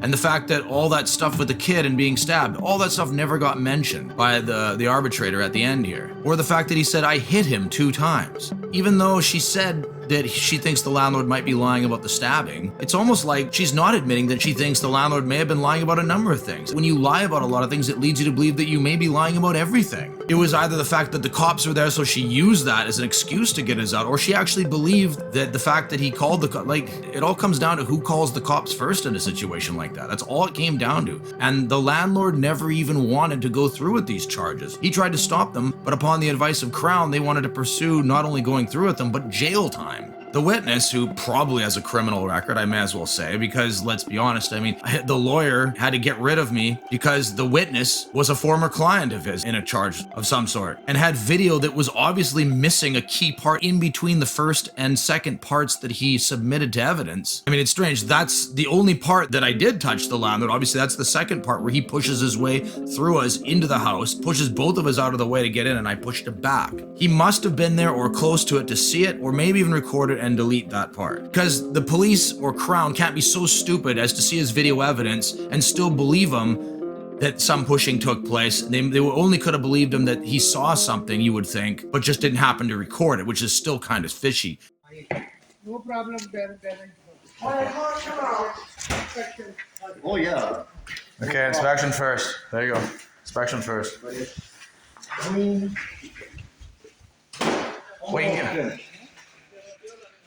Okay, almost finished. There we go. All right, so this is. I will check. Blue one? Blue one yours. Blue one is ours. That one's mine. That one's mine too, because you threw mine away. Threw it away. Okay. What was your side of the story on that day? This is all tied into the entire thing. Like, that's what I'm saying. There was a whole process leading up. This is inspections. The inspections are one of the two biggest factors of this. Okay, so what happened? What I'm saying is, With the inspection? he does inspections every month, and they're not. This is, I've phoned. There's records of me. You have records of me phoning and complaining about this countless times about the way he conducts his inspections. You wouldn't give proper reasons, and you wouldn't give any reasons. You wouldn't give notices. Finally, I forced him to do that. I'm doing it for cleaning, and I'd say, you can't come in here and clean my stuff, and you can't keep telling me to move my stuff, and you can't keep telling me to throw my stuff in the garbage. And he would nose around, he would touch stuff, he would ask you weird questions, he would take his time. It was really creepy, and I didn't understand that. He would never say why he would do these inspections. Finally, he started talking about damages, because I said you're supposed to do them for damage. I basically put those words in his mouth over months of saying that's what I thought an inspection was for some kind of thought about damages. And he never said anything about damages until only recently. Somewhere in the last few months, one or two of the inspection notices he gave stated that he was looking for damages. I put those words in his mouth. He was never looking for damages, or didn't know how to even state that legally on a notice. And finally, and there never were any damages. And then he would also say illegal activity, and this is where it gets extremely invasive. There's never any hint of any illegal activity here. I have my room with lots of clothes piled up that I can't do the laundry for, which is another one of the main issues of this. You know, I would try to put it off constantly because I wanted to find legal ways to stop these inspections, because they never really were inspections. They were spying and snooping and being a harassing individual that I thought should have been borderline criminal. I thought the idea with that combined with the watching of the laundry room, if I was a 21-year-old girl, could have been a sexual harassment case in a snap of a finger. Did you provide any evidence that the inspections had occurred more than once per month? No, they never did occur more than once. That's not the point. That's what I'm saying. He used that legal to. That was not the case. I've just explained to you what he's doing in the inspections. Like I said, he would give me some kind of leeway, like, okay, I'll come back tomorrow. But he got more and more harsher with it, especially since the December 13th filing of this very dispute resolution, my case against him, long before the eviction and the assault charges, that just happened to coincidentally and comfortably fall into place for him in between then and now. And now it's playing into his favor. This is why I'm getting a little bit upset about this. And if that comes in between now and February 29th when this residential hearing is, that means I gotta waste my time and money again, file another $100, get a whole bunch more evidence and stuff, and try to deal with that, or he's free to just possibly evict us. That is why we request you to get the property so that we have a peace of mind and we are not at any risk. Thank you for presenting your testimony and evidence, landlord. Then he started this thing about an interpreter. Here we go again. Crown needs an interpreter to speak with the complainant. That's why it's taking so long. Oh, okay, sorry. I just assumed that. Has Crown asked Jay about an interpreter?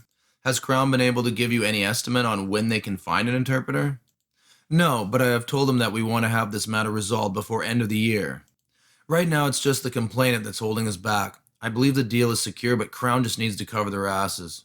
Do you mean you think Jay is stalling with the interpreter? I think he's deliberately trying to seem like he can't understand English to make the Crown have to find an interpreter. He pulled that stunt with retracting the statements he made to your current landlord, so he's being hostile for no reason. Don't worry, the Crown wants to settle this too. The criminal trial here. So, I'm a guy who doesn't have a criminal record. Going into this trial, I have no criminal record, and I'm in my 40s. Don't have criminal charges at that stage of your life. To request over something so simple as this for jail time. That's Crown Counsel. They requested jail time for this.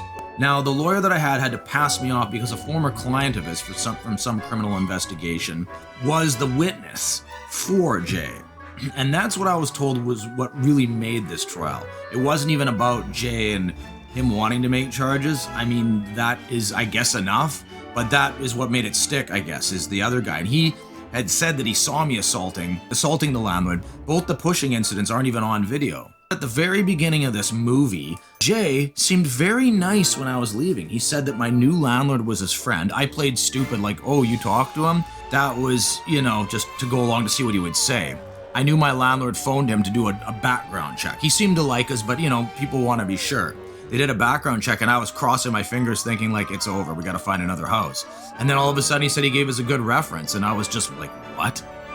And I figured, like, did he just have a change of heart? Like, no. Obviously, he just wanted to get rid of us, just to keep everything moving so there's no more trouble. He knows that every time he fights with me, I'm likely to retaliate in some way. So he figures we're already moving, he's got what he wants, just keep the ball rolling. He's probably been advised, just get him out of there. And of course, he knows the address, so he ends up coming over to my place to talk to the landlord. I didn't know about this till a while after, because during the court case, I've been advised to plead guilty and I'll end up just getting maybe some community service hours. That right there was like, fuck that. There's no way I should do that. I'm thinking I may as well just go to trial and I can beat this guy. Like, I've got enough evidence to do it, but why take the risk? As the lawyers said, they suggested there might be a way we can do like a peace bond is good to go.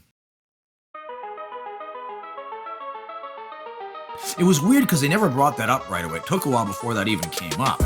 For a while, that was kind of, you know, sweating bullets. You're gonna need some character reference letters.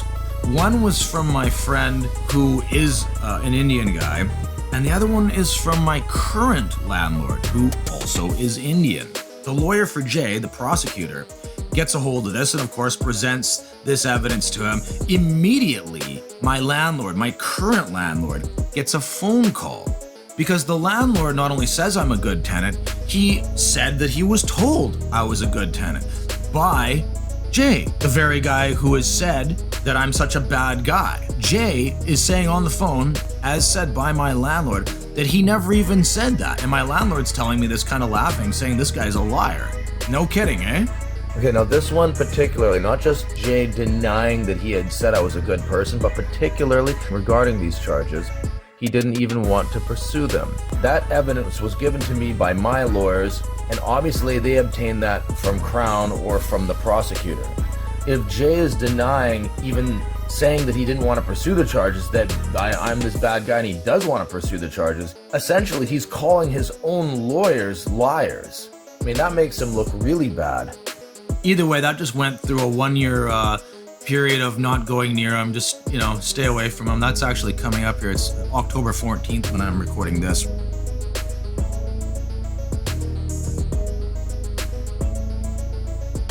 As much as a peace bond is better than jail time, it's kind of ironic that I have to stay away from this guy for 12 months, when in actuality, the entire time I lived there, all I did was try to stay away from him.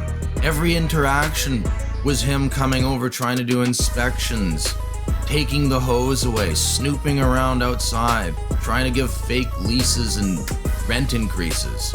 The only time I ever intentionally went near him was when he had to be in the laundry room, or when I went to his door that time to talk about why I can't do laundry.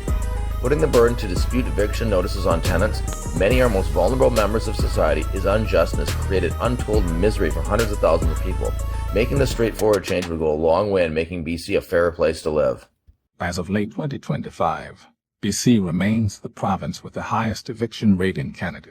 Data from a recent Metro Vancouver homeless count in 2025 indicated that evictions were the cause of homelessness for nearly half of the respondents. The effectiveness of these changes in reducing the overall rate will be seen in future data. You should tell your son if he's not doing illegal stuff, he should come over here and talk. Send me this notice. You This is all illegal money, Jay. You send me. Illegal money. You send me. Drug money. You are money. You are working cash every day. Does it say in your tenancy agreement anything about the outside water, and why do you believe the landlord is denying access? Did you previously have access to the water outside? I don't know if it says we have access to outside, but it doesn't say we don't have access. There was a previous case, actually, I was involved in years ago, and the example was about smoking on the property.